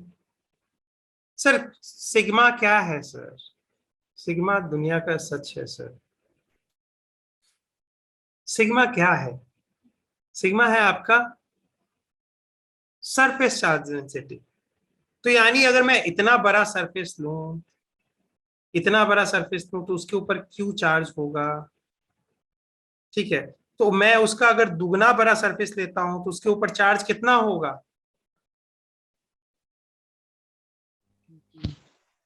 2Q। Yes, सब sir. ये समझ में आया? ठीक है सर। अगर अगर मैं छोटा सा डिफरेंशियल एरिया लेता हूं तो उसके अंदर चार्ज क्या होगा, DQ चार्ज होगा। ठीक है सर, और इसी को हम सिग्मा कह रहे हैं। अगर सर मैं एरिया जो लूंगा, एरिया जो मैं लूंगा, अगर एरिया में क्या ले रहा हूं इस बार, पाई आर स्क्वायर ले रहा हूं, पाई आर स्क्वायर ले रहा हूं, तो इस बार चार्ज क्या होगा, वो क्यू इनक्लोज्ड वाला ही तो आएगा, आएगा कि नहीं? Yes, sir. यानी ये जो छोटा सा जो एक डिस्क टाइप का लिया है हमने, उसका एरिया है पाई आर स्क्वायर, तो उसके ऊपर चार्ज क्यू इनक्लोज्ड, और ये किसके इक्वल होगा, सिग्मा। क्यों? क्योंकि यूनिफॉर्मली चार्ज है सर। तो क्यू इनक्लोज्ड क्या आ गया, Q enclosed sigma times pi R square. आप एक चीज याद करने के लिए ऐसे याद रखना कि अगर क्यू इनक्लोज्ड, अगर आपके पास लीनियर चार्ज डेंसिटी दे रखा है लैम्डा, तो आप लेंथ के साथ मल्टीप्लाई करना। अगर आपके पास सिग्मा दे रखा है तो एरिया के साथ मल्टीप्लाई करना। अगर आपके पास रो दे रखा है तो वॉल्यूम के साथ मल्टीप्लाई करना। इसी के लिए इसको सरफेस चार्ज डेंसिटी, इसको पास वॉल्यूम चार्ज डेंसिटी कहते हैं। ठीक है, ये चीज समझ में आ गई? Yes, sir. ठीक है, तो समझ में आ गई। तो चलो क्यू इनक्लोज आपके पास आ गया sigma, sigma times 4 pi R square. अरे 4 पाई आर स्क्वायर कहाँ से लिख रहा हूँ यार, पाई आर स्क्वायर। ठीक है, चलो सर। अब यहाँ पे इसको अगर एप्सिलॉन नॉट से डिवाइड कर दूं तो ये गॉस लॉ के अनुसार हो जाएगा, flux through this whole close surface. ये जो सिलेंडर है, सिलेंडर है, पूरे सरफेस से जो फ्लक्स जो जा रहा होगा तो ये होगा, ये होगा कि नहीं? ये पूरे सिलेंडर से, सिलेंडर एक क्लोज सरफेस है, हाँ, लगाया, फिर ग्लॉस लॉ लगा दिया, क्यू इनक्लोज अंदर ढूंढ लिया, एप्सिलॉन नॉट निकाला, ये आ गया। तो ये जो फ्लक्स थ्रू सिलेंडर होगा वो ये गॉस लॉ के थ्रू हम ये कह सकते हैं। Yes, ठीक है, sir. अब हमने जो ऊपर से निकाला था फ्लक्स किस डेफिनेशन के हेल्प से, वहां पे तो हमने वो लगाया था E.ds वाला से लगा के लाया था, और सिमेट्री यूज करके। क्या दोनों को इक्वेट कर दे क्या? Yes, sir. Yes, तो, sir. तो वैसे ही इक्वेट करते हैं।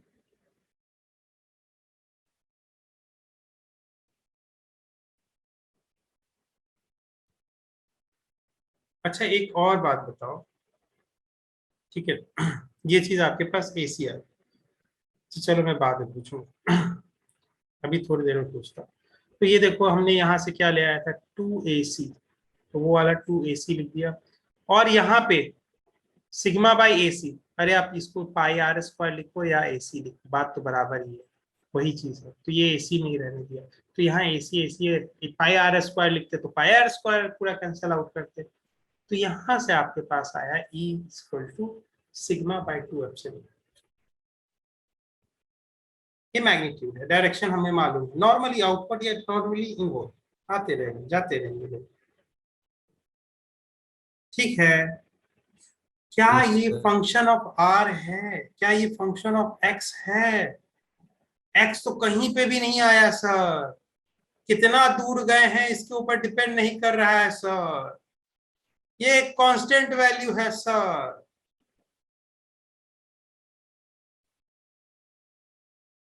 ऐसा हो गया सर, बड़ा खतरनाक चीज हो जाता है। लगता नहीं है कि इसको लग रहा था, फीलिंग आ रही थी कि एक्स थोड़ा दूर रहे तो हम थोड़ा फील्ड कम दिखेगा, पास जाए तो ऐसा दिखेगा, लेकिन दिख नहीं रहा है सर। फिजिक्स ऐसा कर देता है ना, मत पूछो सर, कोई इमोशन रखने ही नहीं देता है। ये कोई एक्स का फंक्शन नहीं है, ये मतलब ही नहीं है कि कितने आप शीट से दूर हो या नजदीक हो, ये एक यूनिफॉर्म फील्ड प्रोड्यूस कर रहा है। और ऐसा सही लगता भी है, क्यों? क्योंकि आप यहाँ पे जाओगे तब भी आप ये फील्ड के कभी भी कोने पे पहुंचोगे ही नहीं, सॉरी ये शीट के कोने पे पहुंचोगे ही नहीं। हर जगह लगेगा कि ऐसा है कि एकदम, मतलब कि पूरा शीट फैला हुआ है, पूरा शीट फैला हुआ है।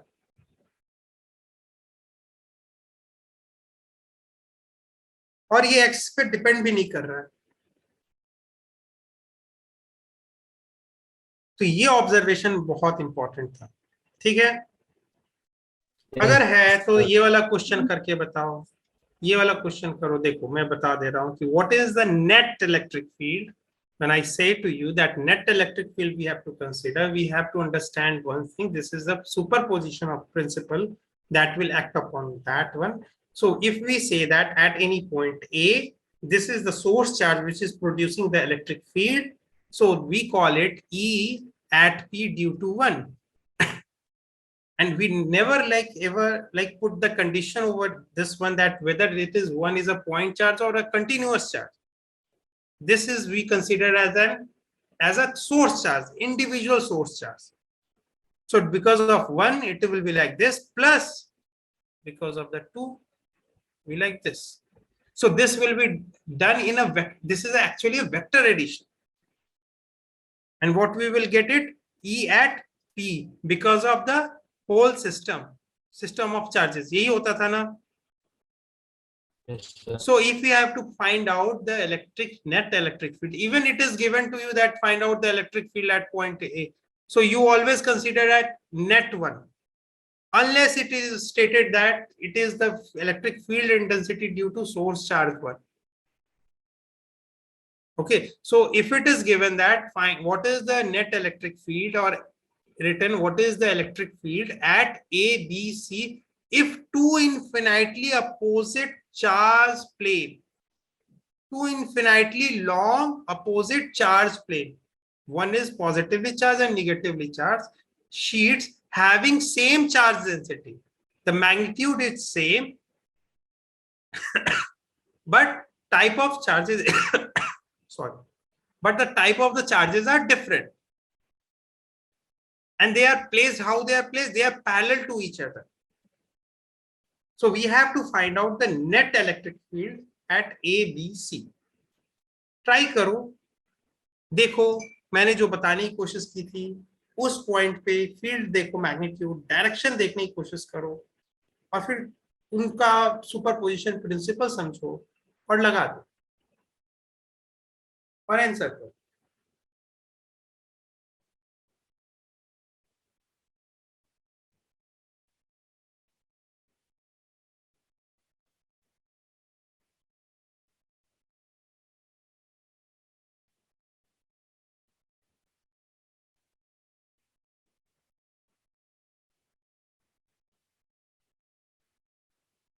सी बोल रहे हैं कोई? अरे सी आया क्या? ऑप्शन सी, पॉइंट सी नहीं ऑप्शन सी। ए और बी बुरा मान गया कि मेरे को तो कोई कुछ बोल ही नहीं रहा है, डी भी बोल रहा है। डी तो बोल रहा है मैं रिवेंज लूंगा, डी भाई रिवेंज लेगा। ए और बी चुपचाप बैठे हुए, अच्छा डी भी आ गया, अच्छा डी रिवेंज नहीं लेगा, डी भी आ गया, डी रिवेंज नहीं लेगा। अब ए और बी कह रहा है कि मैं तो रिवेंज लूंगा, मेरे साथ डिस्क्रिमिनेशन, मेरे को ऑप्शन में टिक नहीं मारा। अच्छा मैं बताता हूँ।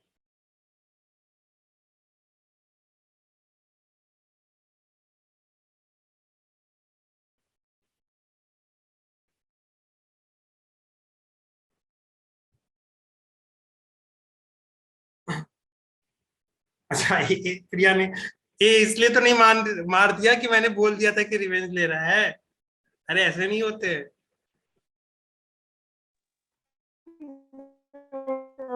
अच्छा ठीक है चलो देखते हैं, देखते हैं। हो सकता है सही हो जाए भाई, ऐसे नहीं बोलते।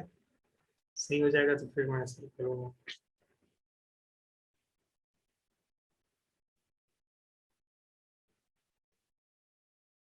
चलो आई थिंक ट्राई, और थोड़ा टाइम लेना है कि मैं आंसर कर दूं। अज्यूमिंग सबने कोशिश करने की कोशिश की है लेकिन हो नहीं पाया, ठीक है, कोई बात नहीं, कोई बात नहीं। हमने बोला इस फील्ड के कारण ये जो सोर्स ये इनफिनाइटली लॉन्ग है। क्या मैंने बोलने की कोशिश की कि ये डिस्टेंस एक्स हो वाई हो जी हो कोई मतलब नहीं है, इस पॉइंट पे जो फील्ड का मैग्नीट्यूड होगा वो होगा सिग्मा बाय, लिखने दो यार, लेकिन कभी कभी लिखने नहीं देता है, सिग्मा बाय 2 एप्सिलॉन नॉट, यही होगा क्या? यही होगा ना। डायरेक्शन पता करना है sir, normal radially normally outward, यही हुआ। ये किसके कारण हुआ? ई एट ए ड्यू टू, ये वन मानते हैं, वन। अब मैं बोलता हूं टू को, चलो टू को हटा देते हैं, टू को इस तरह से देखते हैं, टू को, टू, और टू के कारण हम बोलते हैं, टू के कारण निगेटिवली चार्ज है ना, तो इस बार कैसा होना चाहिए? इसको भूल जाओ, वन को भूल जाओ।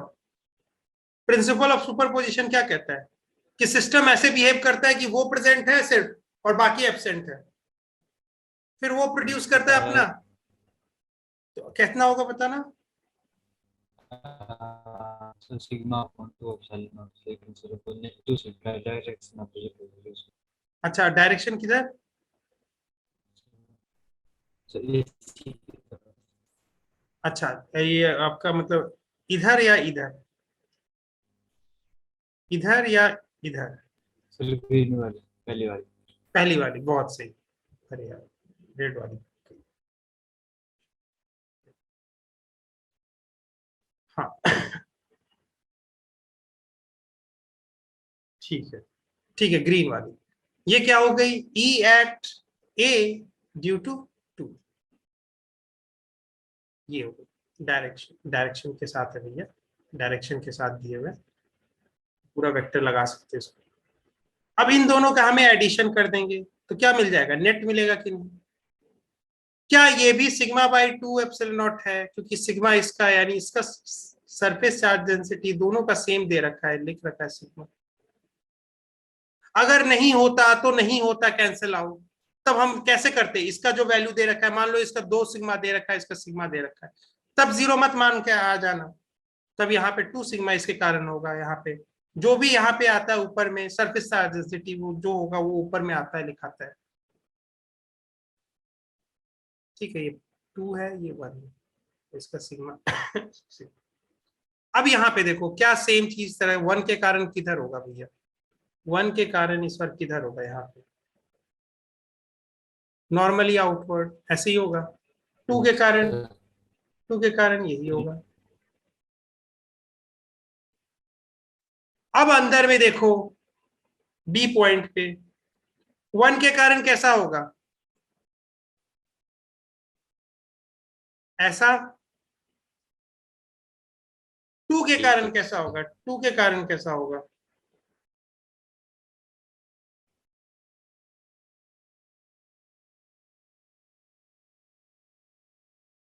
होगा कि नहीं? अरे बोलो, होगा ना? Yes sir. Yes, तो sir. यहाँ पे देखो, यहाँ पे देखो, एक दूसरे के साथ कैंसिल आउट हो जाएंगे, लेकिन यहाँ नहीं हो पाएंगे। दो वेक्टर है सेम डायरेक्शन में, अपोजिट नहीं है भैया, इक्वल मैग्नीट्यूड के हैं लेकिन सेम डायरेक्शन में। कहेंगे मैं नहीं झुकूंगा, वो कहेगा मैं नहीं झुकूंगा, दोनों लड़ लेंगे और साथ में एक साथ जुड़ जाएंगे। और इधर कहेंगे कि इधर दोनों लड़ेंगे तो भैया अपोजिट में वो खत्म हो गए, जीरो। तो यही चीज देखो यहाँ पे डायग्राम पे, ये चीजों को देखो। पॉजिटिव वाले को देखो हमने क्या डाल रखा है, देखो अब सी अभी भी आ रहा है क्या का, सी देखते हैं, देखते हैं भैया, अभी भी तुम गलती कर रही हो।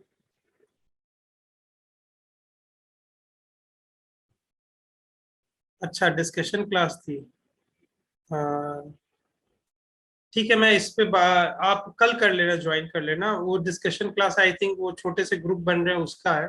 ठीक है, तो वो चीज बाद में देख लेना, अभी क्लास इंपॉर्टेंट है, उस चीज को बाद में देख लेना। ठीक है, वो मैं बात कर लूंगा मैम से कि डिस्कशन क्लास कभी भी क्लासेस के टाइम के बाद ना रखा जाए, उस समय हम लोग ऑक्यूपाइड रहते हैं, ये चीज मैं बात कर लूंगा चीजें। तो इसमें क्या बोला कि सिग्मा बाय सिग्मा बाय आपके पास आ गया है। अच्छा, रिवील आउट कर दिया, अरे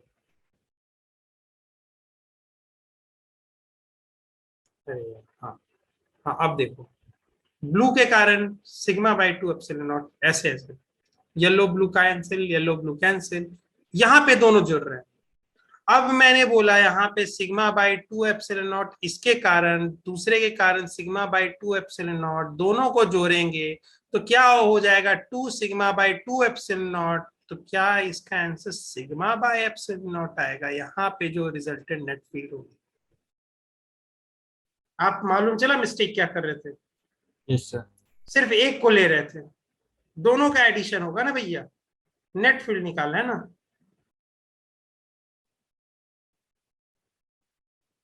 इसको इस टर्म में मत लिखना, इतना ये बहुत हेक्टिक रहता है ये सब लिखने का, झूठ मूठ का, सब डायग्राम के थ्रू ही समझ लिया। तो इस चीज का मैं आगे इस्तेमाल करूंगा कैपेसिटर में। कैपेसिटर में पैरेलल प्लेट्स होते हैं, पैरेलल प्लेट कैपेसिटर में एक पॉजिटिव होगा एक निगेटिव होगा, इन दोनों के बीच में जो फील्ड होगा वो कैसा मनाएंगे,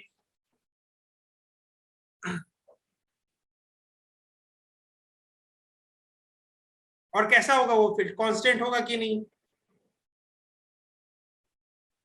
सर। लेकिन कैपेसिटर में सर एक बात, एक एक मिनट सर, आप बहुत ना कंफ्यूज कर देते हैं चीजों को ना, ऐसे वैसे जब मन करता है अपने मन से मोड़ देते हैं। अरे भैया कैपेसिटर में तो फाइनाइट साइज का प्लेट यूज करेंगे, यहाँ पे आप इन्फिनाइट का यूज कर रहे हैं। अपने मन से ना सर कुछ भी अपने मन से मान लेते हैं, फिजिक्स को ऐसे मान के बैठा दिए। मैं बोलूंगा एक चीज, बात बताओ, जो इन्फिनाइट शीट में तो होता क्या होगा, हम फिजिकल वर्ल्ड में कैसे जानने की कोशिश करते हो कि इन्फिनाइट शीट है कि नहीं। इसका आंसर ये होता है कि अगर मैं वायर लेता हूँ, कितने का, 1000 मीटर का, ठीक है, और आपको मैं वायर से, वायर के जस्ट मिड पॉइंट के पास ही, कहीं पे भी मिड पॉइंट के पास में रखता हूँ, और आपको मैं बस आपके बीच में डिस्टेंस 1 सेंटीमीटर का रखता हूँ, तो क्या ये यहां से ऑब्जर्वेशन आपको लगेगा कि ये वायर इन्फिनाइट है कि नहीं। 10,000 मीटर मतलब 1 किलोमीटर, 1 किलोमीटर लंबा वायर, और आप वायर के कितने नजदीक खड़े हो, बिल्कुल पास में, 1 सेंटीमीटर दूर बस। तो आपको वो दो वायर मिड पॉइंट ऐसे लगेंगे कि नहीं, दो कहां तक चले गए, 1 किलोमीटर दूर तक, मतलब ऐसे लगेंगे इन्फिनाइट तक गए, लगेंगे कि नहीं। Yes sir. यानी प्लेट में भी यही काम होता है, इसी के लिए देखना पैरेलल प्लेट कैपेसिटर के डी बहुत कम होते हैं, चिपका के एकदम बिल्कुल बनाया जाता है, कि यहां से अगर जो मेजर कर रहे हैं, जो पॉइंट्स हैं जनरली वो ऐसे हैं कि लगभग लगभग यहाँ पे बहुत दूर दिख रहे हैं, तो डी ऐसे छोटा पॉइंट ही लेते हैं, यहीं तक जाएंगे। और एक और अजम्पशन होता है उसमें, दूसरा अजम्पशन है कि यहाँ पे जो फील्ड होते हैं वो ऐसे ही मानते कि ऐसे जा रहे हैं, जबकि यहाँ पे जब होगा ना फील्ड, तो फील्ड ऐसे जाता है।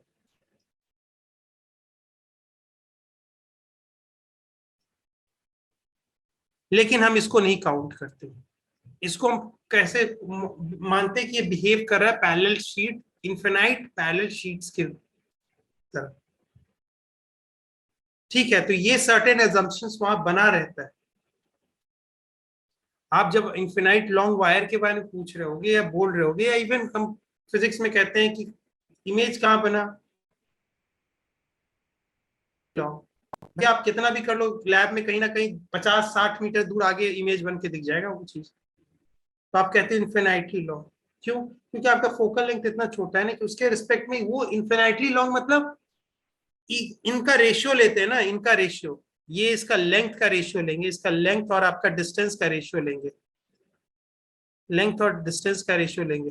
तो सॉरी, इसमें डिस्टेंस और लेंथ क्या लेते हैं, डी बाई एल का। तो एल इतना बड़ा है कि इसका वैल्यू जो होगा लगभग लगभग अप्रोक्सीमेटली 0 है, यानी एकदम बिल्कुल, मतलब ऐसा हो गया है, वो इनसिग्निफिकेंट हो गया उसके सामने। इनफिनाइट बोलने का अर्थ ये होता है, समझ रहे हैं आप? Yes sir. तो ये क्वेश्चन हमेशा बना रहेगा।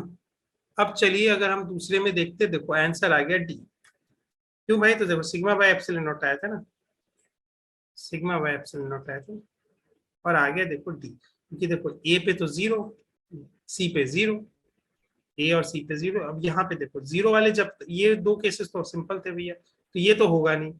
यहाँ पे ए पे 0 तो होगा, लेकिन सी पे, आपके सी पे भी 0 है, तो ये वाला केसेस भी नहीं।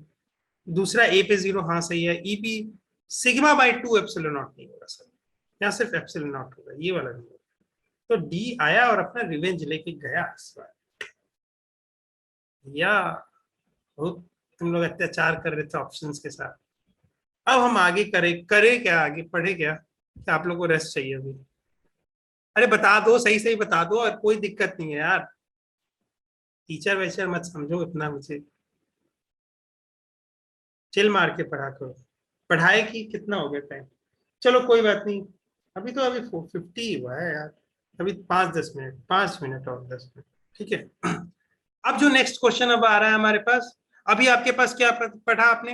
इन्फिनाइटली लॉन्ग वायर के कारण क्या होगा, ई किसी पॉइंट पी पे जो डिस्टेंस कितना है, आर डिस्टेंस दूर है उस वायर से, तो क्या बोलोगे, 2k lambda by R sir. Sheet के कारण sigma by 2 epsilon naught sir. अब हम पढ़ रहे हैं सॉलिड के कारण। सॉलिड कैसा सर? इसमें आपने 3 वर्ड लगा रखे हैं, solid conducting sphere, hollow conducting sphere, या थिन नॉन कंडक्टिंग, इसमें लगा देते हैं uniformly charged. Charged spherical shell, ये तीनों का आप एक बराबर बोल रहे हैं क्या सर? तीनों इक्विवेलेंट सिस्टम है क्या सर? मैं बोलूंगा हाँ, तुम पूछोगे क्यों? मैं बोलूंगा कि देखो, स्फीयर क्या, मेटल के कोई भी अंदर में चार्ज एग्जिस्ट नहीं करता है, मेटल के किसी भी वॉल्यूम में चार्ज एग्जिस्ट नहीं कर सकता है, उसके फ्री इलेक्ट्रॉन होने के कारण वो हमेशा कहाँ भाग जाएंगे, सरफेस पे। तो अगर आपने सॉलिड स्फीयर लिया है जो कि कंडक्टिंग है, तो अगर आपने जैसे ही चार्ज दिया तो वो कहां पे आ जाएंगे, सरफेस पे। तो अंदर में क्या रह जाएगा, सिर्फ मास। तो मास से हमें क्या मतलब, मास थोड़ी प्रोड्यूस करता है इलेक्ट्रिक फील्ड, इलेक्ट्रिक फील्ड कौन प्रोड्यूस करता है, चार्ज। और चार्ज कैसे डिस्ट्रीब्यूटेड है वो हमारे लिए इंपॉर्टेंट है। तो इसका अर्थ हुआ कि अगर आपने कंडक्टिंग सॉलिड स्फीयर दिया तो भी ये केस होगा। हॉलो कंडक्टिंग स्फीयर, हाँ सर। अब अंदर के वॉल्यूम को हटा दीजिए या रखिए, हमें क्या मतलब, हम मास के कारण थोड़ी कुछ पढ़ रहे हैं। तो सरफेस तक, यानी जो स्फीयर होगा हॉलो होगा, यानी वेरी थिन शेल होगा, very thin shell, just surface होगा, सरफेस होगा, ताकि इसके ऊपर चार्ज रेसिड्यू कर सके, रिसाइड कर सके। तीसरा, thin non conducting uniformly charge, sir यही बात है सर, इसी सरफेस के ऊपर ही ये थिन वाली जो है शेल, वो उसी पे रहेगा। बात वही है, तीनों में बात वही आ रही है। तो तीनों में बात वही आ रही है। तो हमारे पास दूसरा गेम आता है गॉसियन सरफेस ढूंढना, क्योंकि हमें अभी फ्लक्स निकालना है किसका, डेफिनेशन के हेल्प से। डेफिनेशन क्या कहता है फ्लक्स का, कि हम किसी सरफेस के थ्रू अगर क्लोज सरफेस ले रहे हैं, तो क्लोज सरफेस के थ्रू अगर हमें फ्लक्स निकालना है तो हर पॉइंट जो उस सरफेस पे फॉल करता है, उस पॉइंट पे जाके उसका एरिया वेक्टर जो कि डिफरेंशियल वैल्यू होगा, डीएस वैल्यू होगा, उस पे वहां पे फील्ड इंटेंसिटी क्या है, उन दोनों का डॉट प्रोडक्ट लेंगे, और ये छोटे छोटे जो आएंगे वैल्यू वो क्या होंगे, डिफरेंशियल फ्लक्स देगा। और ये डिफरेंशियल फ्लक्स क्या करेगा, पूरे सरफेस पे हम इंटीग्रेट कर देंगे यानी जोड़ देंगे, तो वो क्या होगा, फ्लक्स थ्रू दैट सरफेस आएगा सर। ये मुझे मालूम है, ये बाय डेफिनेशन। अब मैं सिमेट्री ढूंढूं क्या सर, बोला ढूंढो। तो आपने बोला कि सर एक बात करूं क्या, करो। छोटा आर लेता हूं, जो कि कहां से, centre of this solid conducting sphere, जिस स्फीयर पे चार्ज डिस्ट्रीब्यूशन है उसका जो सेंटर है, उससे मैं एक स्मॉल आर लेता हूं, ठीक है। और ये स्मॉल आर कैसा है, लेस देन कैपिटल आर। बात समझ में आई क्या? Yes sir. तो वो Yes. चीज अब यहां तक हमें मालूम है। अब मैं बोलता हूं इसका ऐसा सिमेट्रिकल सरफेस कैसा होगा। मैं बोलूं आपके पास में यहां पे रख दूं सेम आर पे, इसको पॉइंट पी बोलता हूं, इसको पॉइंट क्यू बोलता हूं। आप बता पाओगे कि पी पे हो या क्यू पे हो? No sir. No, sir. क्यों? क्योंकि भैया आप बोलोगे कि देखो सर ये है ना distance R minus R, capital R minus small R, इतना दूरी यहां से ही पड़ रहा है, यहां से ही पड़ रहा है। अब मेरे को मालूम है ही नहीं, इतना चीज सिमेट्रिकल डिस्ट्रीब्यूटेड है, अब मैं एक दूसरे को देख नहीं सकता हूं। अब मैं यहाँ पे एक कैविटी बना दूं, यहाँ छोटा सा कैविटी। अब आप बता सकते हो कि यहाँ पे हो, आर पे हो, आर पे हो कि टी पे हो। अब आप बता सकते हो यस सर। अगर यहाँ पे कैविटी बना दूं तो। लेकिन कैविटी है नहीं, सारा कुछ यूनिफॉर्मली डिस्ट्रीब्यूटेड है। यानी अगर आर लेता हूं, अगर आर मेंटेन रखता हूं, तो मुझे नहीं मालूम सर कि मैं किस पॉइंट पे हूं, मुझे नहीं मालूम है। मैं इतना गारंटी कह सकता हूं कि आर डिस्टेंस दूर हूं इस सेंटर से, लेकिन मुझे सारा सेंटर पे जो डिस्ट्रीब्यूशन है, जो चार्ज डिस्ट्रीब्यूशन है, वो वैसे ही दिख रहा है। ऐसे दिख रहा है कि ऐसे आगे से स्फीयर ऐसे जा रहा है, फिर इस पॉइंट पे हूं तो भी मैं ऐसे ही दिख रहा है कि इसको ऐसे स्फीयर जा रहा है, हर पॉइंट पे ऐसे ही दिख रहा है मुझे चार्ज डिस्ट्रीब्यूशन। तो ये सारे कैसे पॉइंट हो गए, इक्विवेलेंट पॉइंट हो गए। तो इस बार जो हमारे पास इक्विवेलेंट पॉइंट आ रहे हैं वो कैसा आ रहा है, एक स्फीयर जिसका स्मॉल आर रेडियस है, ठीक है, वो हमारे पास क्या हो गया, इस पर गॉसियन सरफेस बन रहा है, सिमेट्रिकल गॉसियन सरफेस। हमारे पास जो चार्ज दे रखा है किस पर डिस्ट्रीब्यूटेड है, वो सॉलिड कंडक्टिंग स्फीयर है, वो भी एक स्फीयर है। और जो इस पर गॉसियन सरफेस आ रहा है वो भी एक स्फीयर है। ये बात याद रखनी होगी कि स्मॉल आर किसका रेडियस है, गॉसियन सरफेस वाले का। सॉरी, कैपिटल आर किसका है, सॉलिड स्फीयर जिसके ऊपर चार्ज रखा हुआ है, ठीक है। तो ठीक है, तो भैया तो चलो आगे स्टोरी सुनते हैं।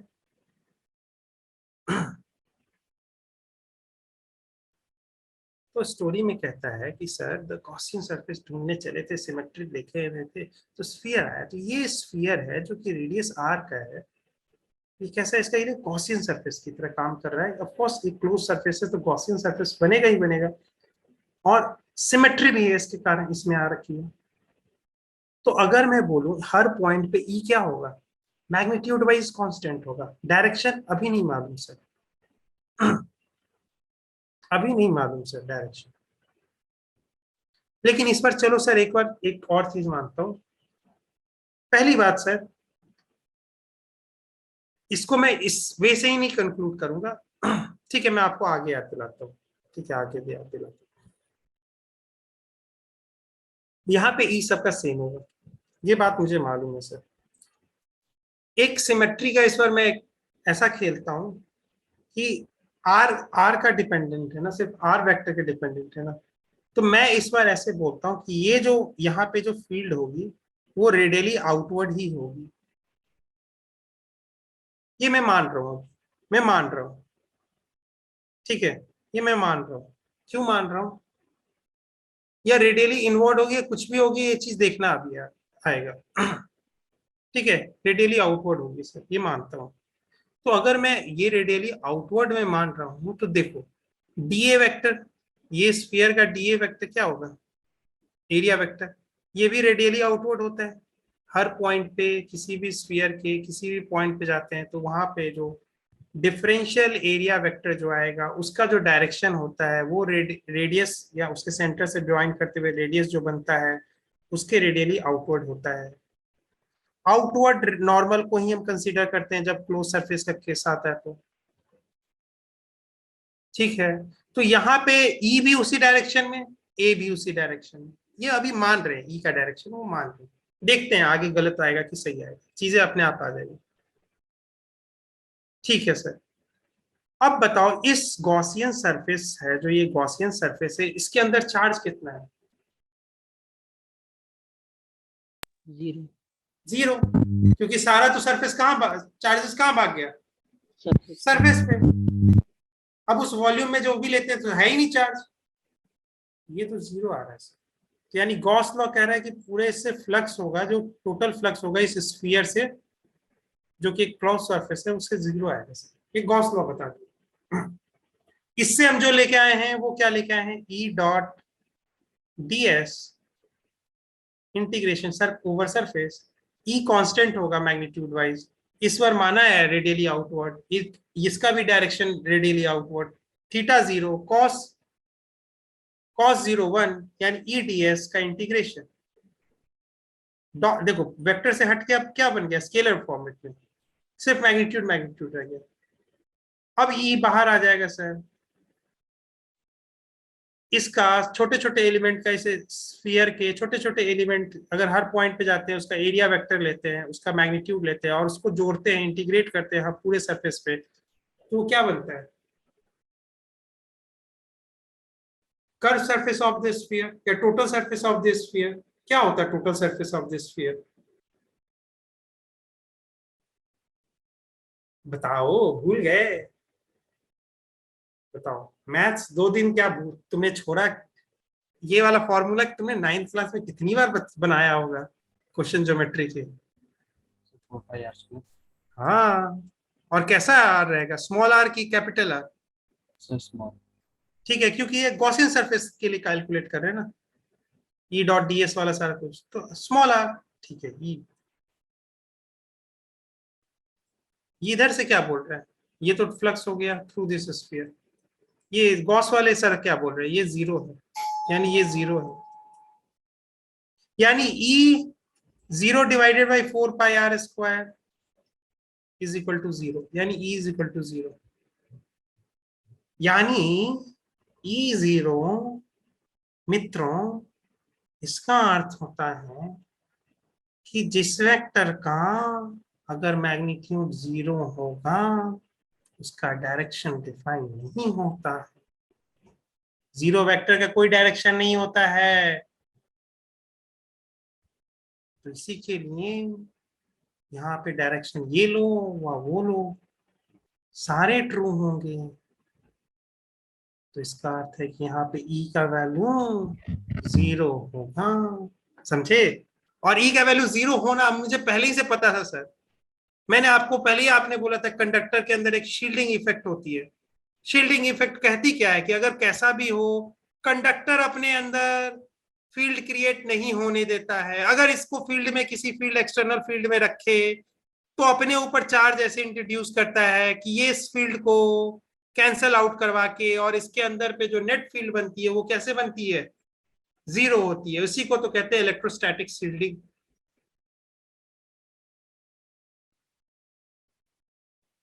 अरे समझ में आया क्या? Yes sir. आ गया ना? ठीक है, ठीक है, तो यहाँ पे जीरो आ गया। ठीक है, तो note electric field lines are present inside the sphere. No electric field lines are present inside the sphere. मुझे मालूम है फ्लक्स जीरो है, चार्ज भी नहीं है, तो कोई भी फील्ड लाइंस है ही नहीं। ठीक है, फ्लक्स जीरो होने पे ऐसा नहीं हो सकता कि हमेशा फील्ड लाइंस नहीं होगी। ऐसा भी हो सकता है ना कि जैसे हमने बहुत सारे केसेस में देखे हैं एक क्यू में देखा था, यूनिफॉर्मली चार्ज यूनिफॉर्म फील्ड में रख दिया गया था, तो वहां पे एक फेज से फ्लक्स क्या आ रहा था, पॉजिटिव आ रहा था, एक से निगेटिव इससे निगेटिव मान रहे, निगेटिव आ रहा था, निगेटिव आ रहा था, इससे पॉजिटिव आ रहा था, यूनिफॉर्म फील्ड है तो दोनों का वैल्यू सेम था, तो नेट जीरो था फ्लक्स। लेकिन इसका अर्थ ये नहीं कि फील्ड लाइंस नहीं थी, फील्ड लाइंस थी। निगेटिव क्यों लिया? क्योंकि field lines entering the region is giving flux as negative value, exiting field lines exiting positive. The region positive लेते हैं, तो इन दोनों का नेट क्या होता था, पूरे सरफेस पे जो फ्लक्स निकाल रहे थे वो जीरो आ रहा था। तो इसका अर्थ ये नहीं है कि फ्लक्स जब जीरो होगा तो इसका अर्थ है कि वहां पे फील्ड लाइंस नहीं होगी, यहाँ पे फील्ड लाइंस नहीं है। इससे दो इंटरप्रिटेशन निकाला जा सकता है, जितना पॉजिटिव फ्लक्स होगा उतना निगेटिव फ्लक्स भी होगा, या फ्लक्स कंप्लीटली टोटली रूप से जीरो होगा। ठीक है, ये कभी Yes, ऐसे ऐसे छोटे से क्वेश्चंस बना के आ जाए कि फ्लक्स अगर वहां पे जीरो है तो क्या बताओ उसका फील्ड लाइंस क्या जीरो होंगे? नहीं, हो भी सकते हैं।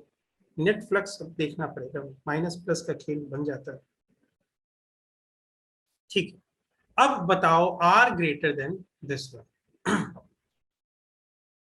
अब हमारे पास आउटसाइड पॉइंट है, small R greater than capital R, अगर आपके पास दे रखे तो आप फिर बोलोगे कि सर बनाते हैं गॉसियन सरफेस, क्या यहाँ पे इस पॉइंट पे मैं रखूं या इस पॉइंट पे रखूं? आपको क्या ये स्फीयर, ये डिस्ट्रीब्यूशन कुछ अलग दिखेगा, कुछ ऐसा दिखेगा? ऐसे ही दिखेगा, आपको यहाँ पे भी दिखेगा, ऐसे ही दिखेगा, यहाँ पे भी दिखेगा, यहाँ पे भी रखोगे तो ऐसे ही दिखेगा, जब तक ले आप कहाँ पे आर डिस्टेंस दूर हो ऐसे ही दिखेगा। आप आंखों से ऐसे ही देखोगे ना, ऐसे ही दिखेगा, कोई डिफरेंस नहीं। यहाँ पे रखोगे, यहाँ पे देखेंगे, आर डिस्टेंस दूर, ऐसे ही दिखेगा, चीजें सब वैसे ही दिख रही है। तो यानी यहाँ पे जो गॉसियन सरफेस बनेगा वो कैसा बनेगा?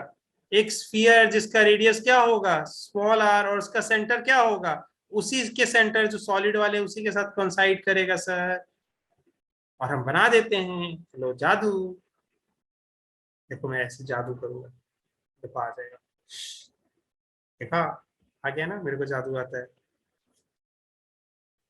तो अब बताओ इसके अंदर क्यू इनक्लोज कितना है?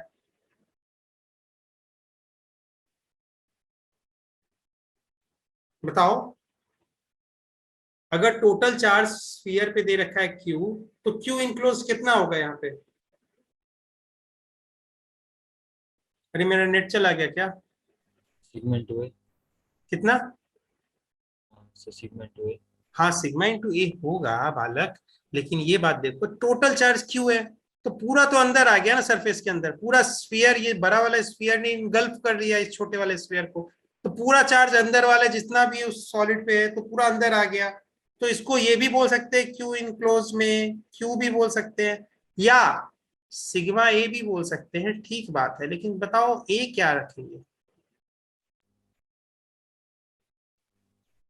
ए क्या होगा? Sir 4 pi capital R square. बहुत सही, बहुत सही, समझ में आ गया क्यों? क्योंकि सिग्मा कहाँ पे है भाई, इस पॉइंट पे ही तो डिस्ट्रीब्यूटेड है कैपिटल आर के।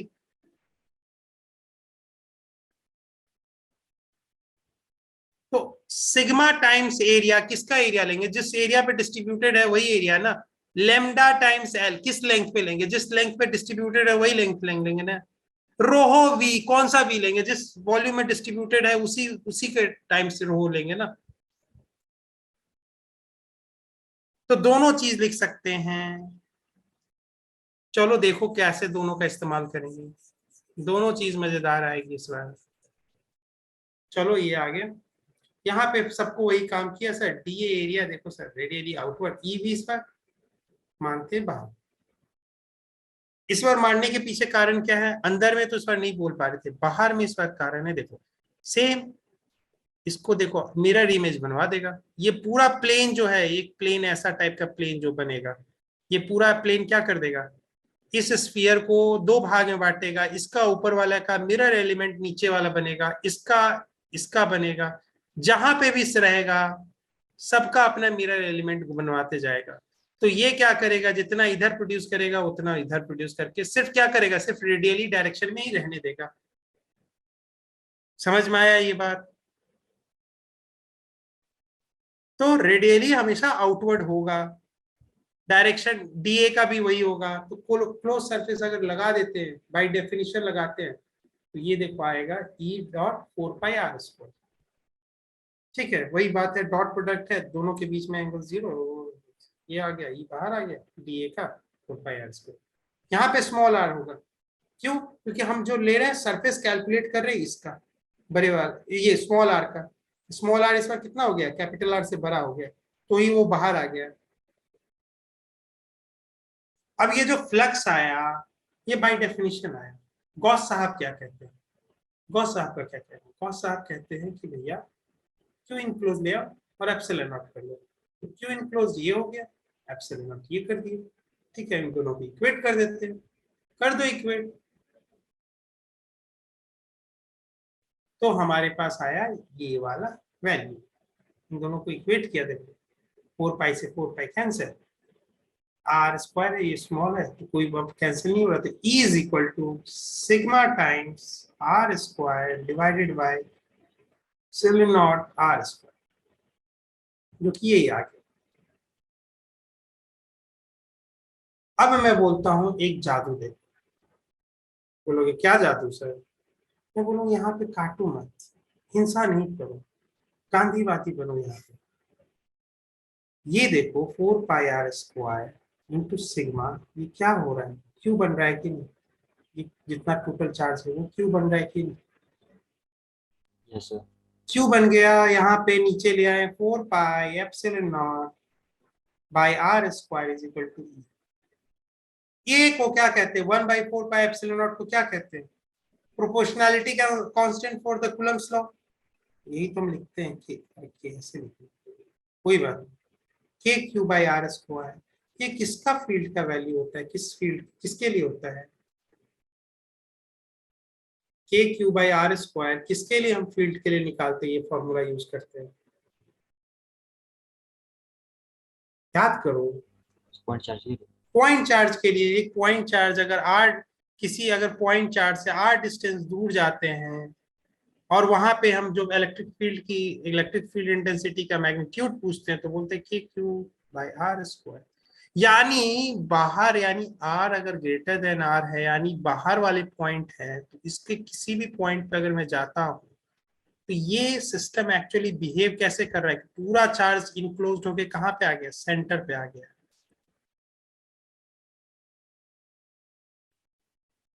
तो अब आपको ये फॉर्मूला याद रखने में आसानी होगी कि नहीं? ये वाला फॉर्मूला बहुत भयानक था, और इसको चाहोगे तो वैसे बना सकते हो, बना सकते हो कि नहीं? क्यू को अगर मान लो क्यू नहीं लिखा क्यू की जगह आपके पास सिग्मा दे रखा है, सिग्मा का तो लिख देना सिग्मा इंटू एरिया। ठीक है कि नहीं? Yes sir. अगर ठीक है भैया तो एक बात बताओ, यहाँ पे तो आ जाएगा, तो वही वाले जैसे it behaves as if all the charge is concentrated at the center of this sphere.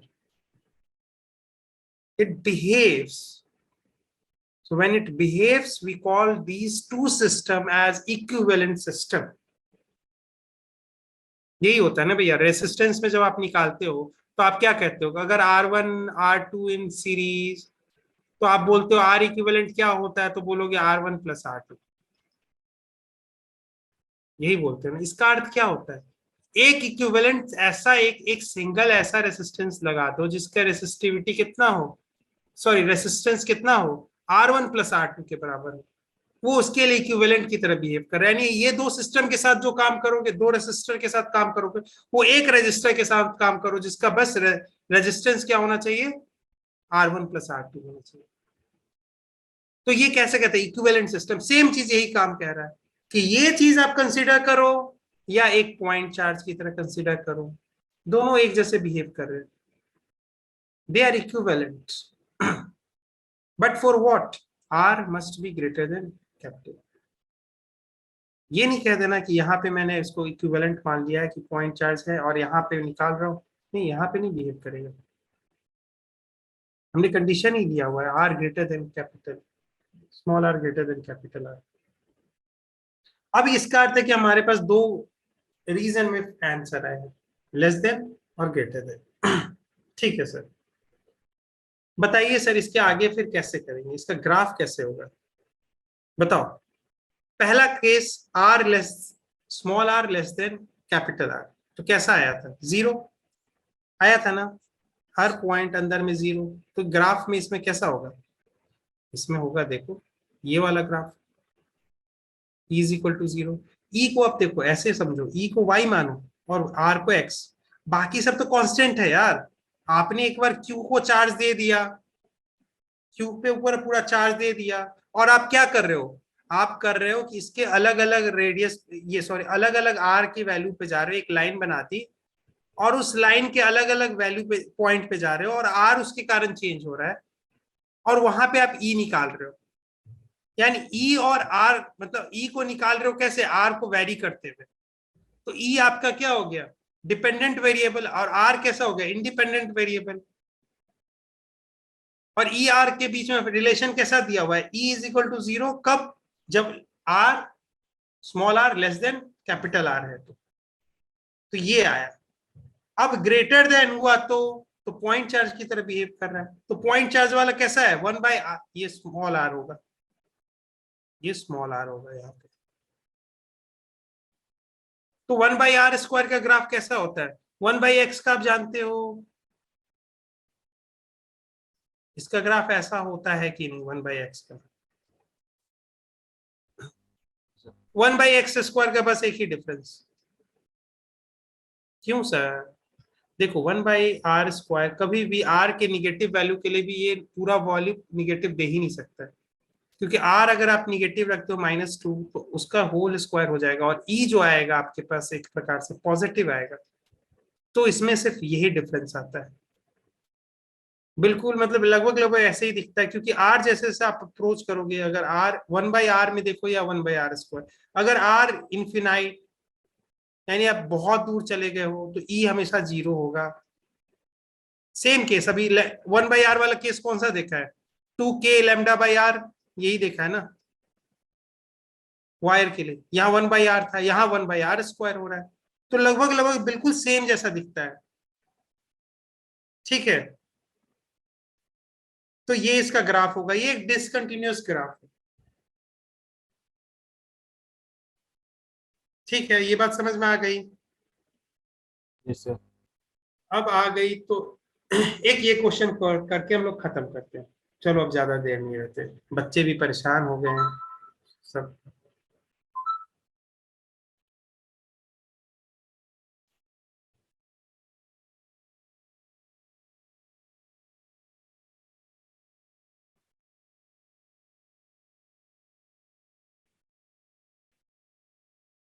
इसका आंसर बहुत सिंपल है, जल्दी जल्दी करो। अ हॉलो मेटल स्फीयर, देखो अगर आपके पास, एक बात मैं बता दूं, अगर आपके पास स्फीयर के केसेस में खासतौर से, अगर आपके पास ये नहीं दे रखा है कि चार्ज डिस्ट्रीब्यूशन यूनिफॉर्म हो, तब भी आप मान लोगे चार्ज डिस्ट्रीब्यूशन यूनिफॉर्म होता है। क्यों, स्फीयर में कभी भी आप चार्ज दोगे सॉलिड वाले में, solid conducting sphere, solid conducting होना चाहिए, नॉन कंडक्टिंग होगा तो अलग हम केस पढ़ेंगे अभी। कंडक्टिंग में क्या होगा, जैसे ही डालेगा चार्ज सरफेस पे आ जाएगा, ठीक है। तो वहां पे और यूनिफॉर्मली डिस्ट्रीब्यूट करेगा स्फीयर के केस में। बाकी कंडक्टिंग होगा तो सरफेस पे आएगा, अनइवन भी डिस्ट्रीब्यूशन होता है कंडक्टिंग वाले में, लेकिन स्फीयर के केस में यूनिफॉर्म डिस्ट्रीब्यूशन होगा, ठीक है। तो यहाँ पे आपको दे रखा है हॉलो मेटल स्फीयर है of radius R is uniformly charge, ठीक है, the electric field due to the this spherical distribution at a distance r from the center will be like ये सब बता दो। किसी ने आंसर किया है डी।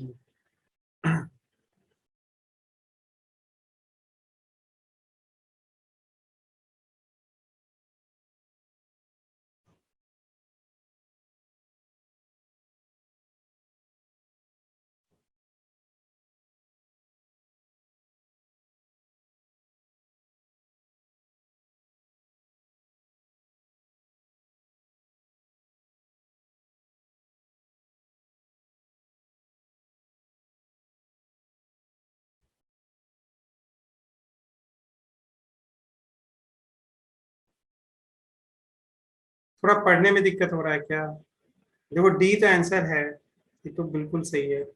लेकिन मैं बोल रहा हूँ देखो थोड़ा इंग्लिश या कुछ किसी लैंग्वेज में प्रॉब्लम आ रहा है क्या? देखो कहना क्या चाह रहा है, 0 as R increases for R less than R. ठीक है सर, आपने जो ग्राफ बताया था ना वो ऐसा बताया था।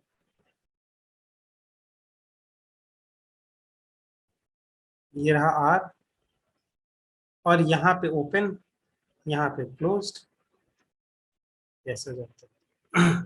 और ये हो गया, ये कैसा है, ये है आपके पास वेरिएबल, ये है एक वैल्यू, उस आर का एक वैल्यू है कैपिटल आर, और यहाँ पे आपको क्या ग्राफ का वाई एक्सिस पे आपके पास ई है।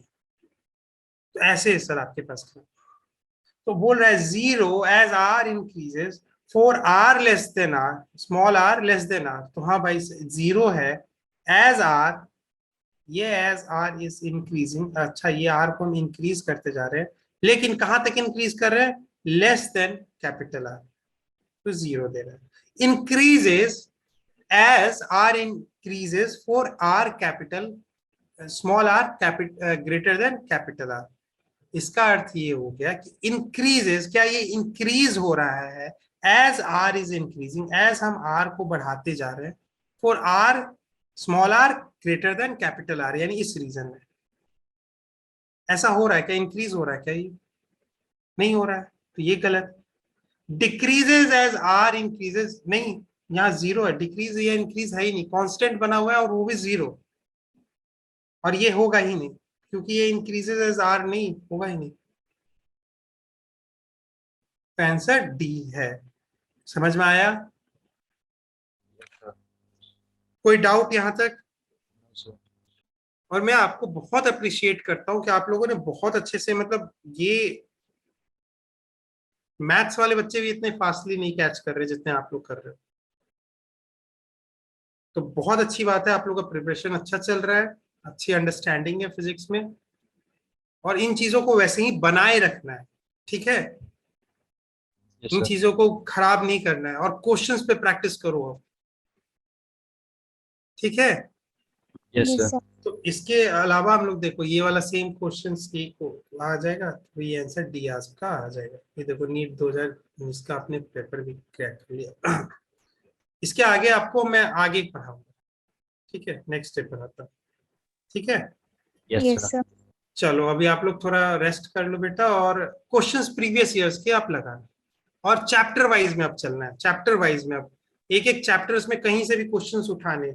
थोड़ा वीक कॉन्सेप्ट होगा, चलो पढ़ लेंगे, नहीं होगा तो मेरे को बता देना, हम लोग एक्स्ट्रा क्लासेस लेके काम करेंगे, ठीक है? Yes, sir. चलो बेटा, चलो थैंक यू, और सब आराम से, कोई पेन मत लेना या कुछ भी ऐसे प्रेशर मत लेना, ठीक है बेटा? चलो Bye, sir. Bye, good night. Good night, sir.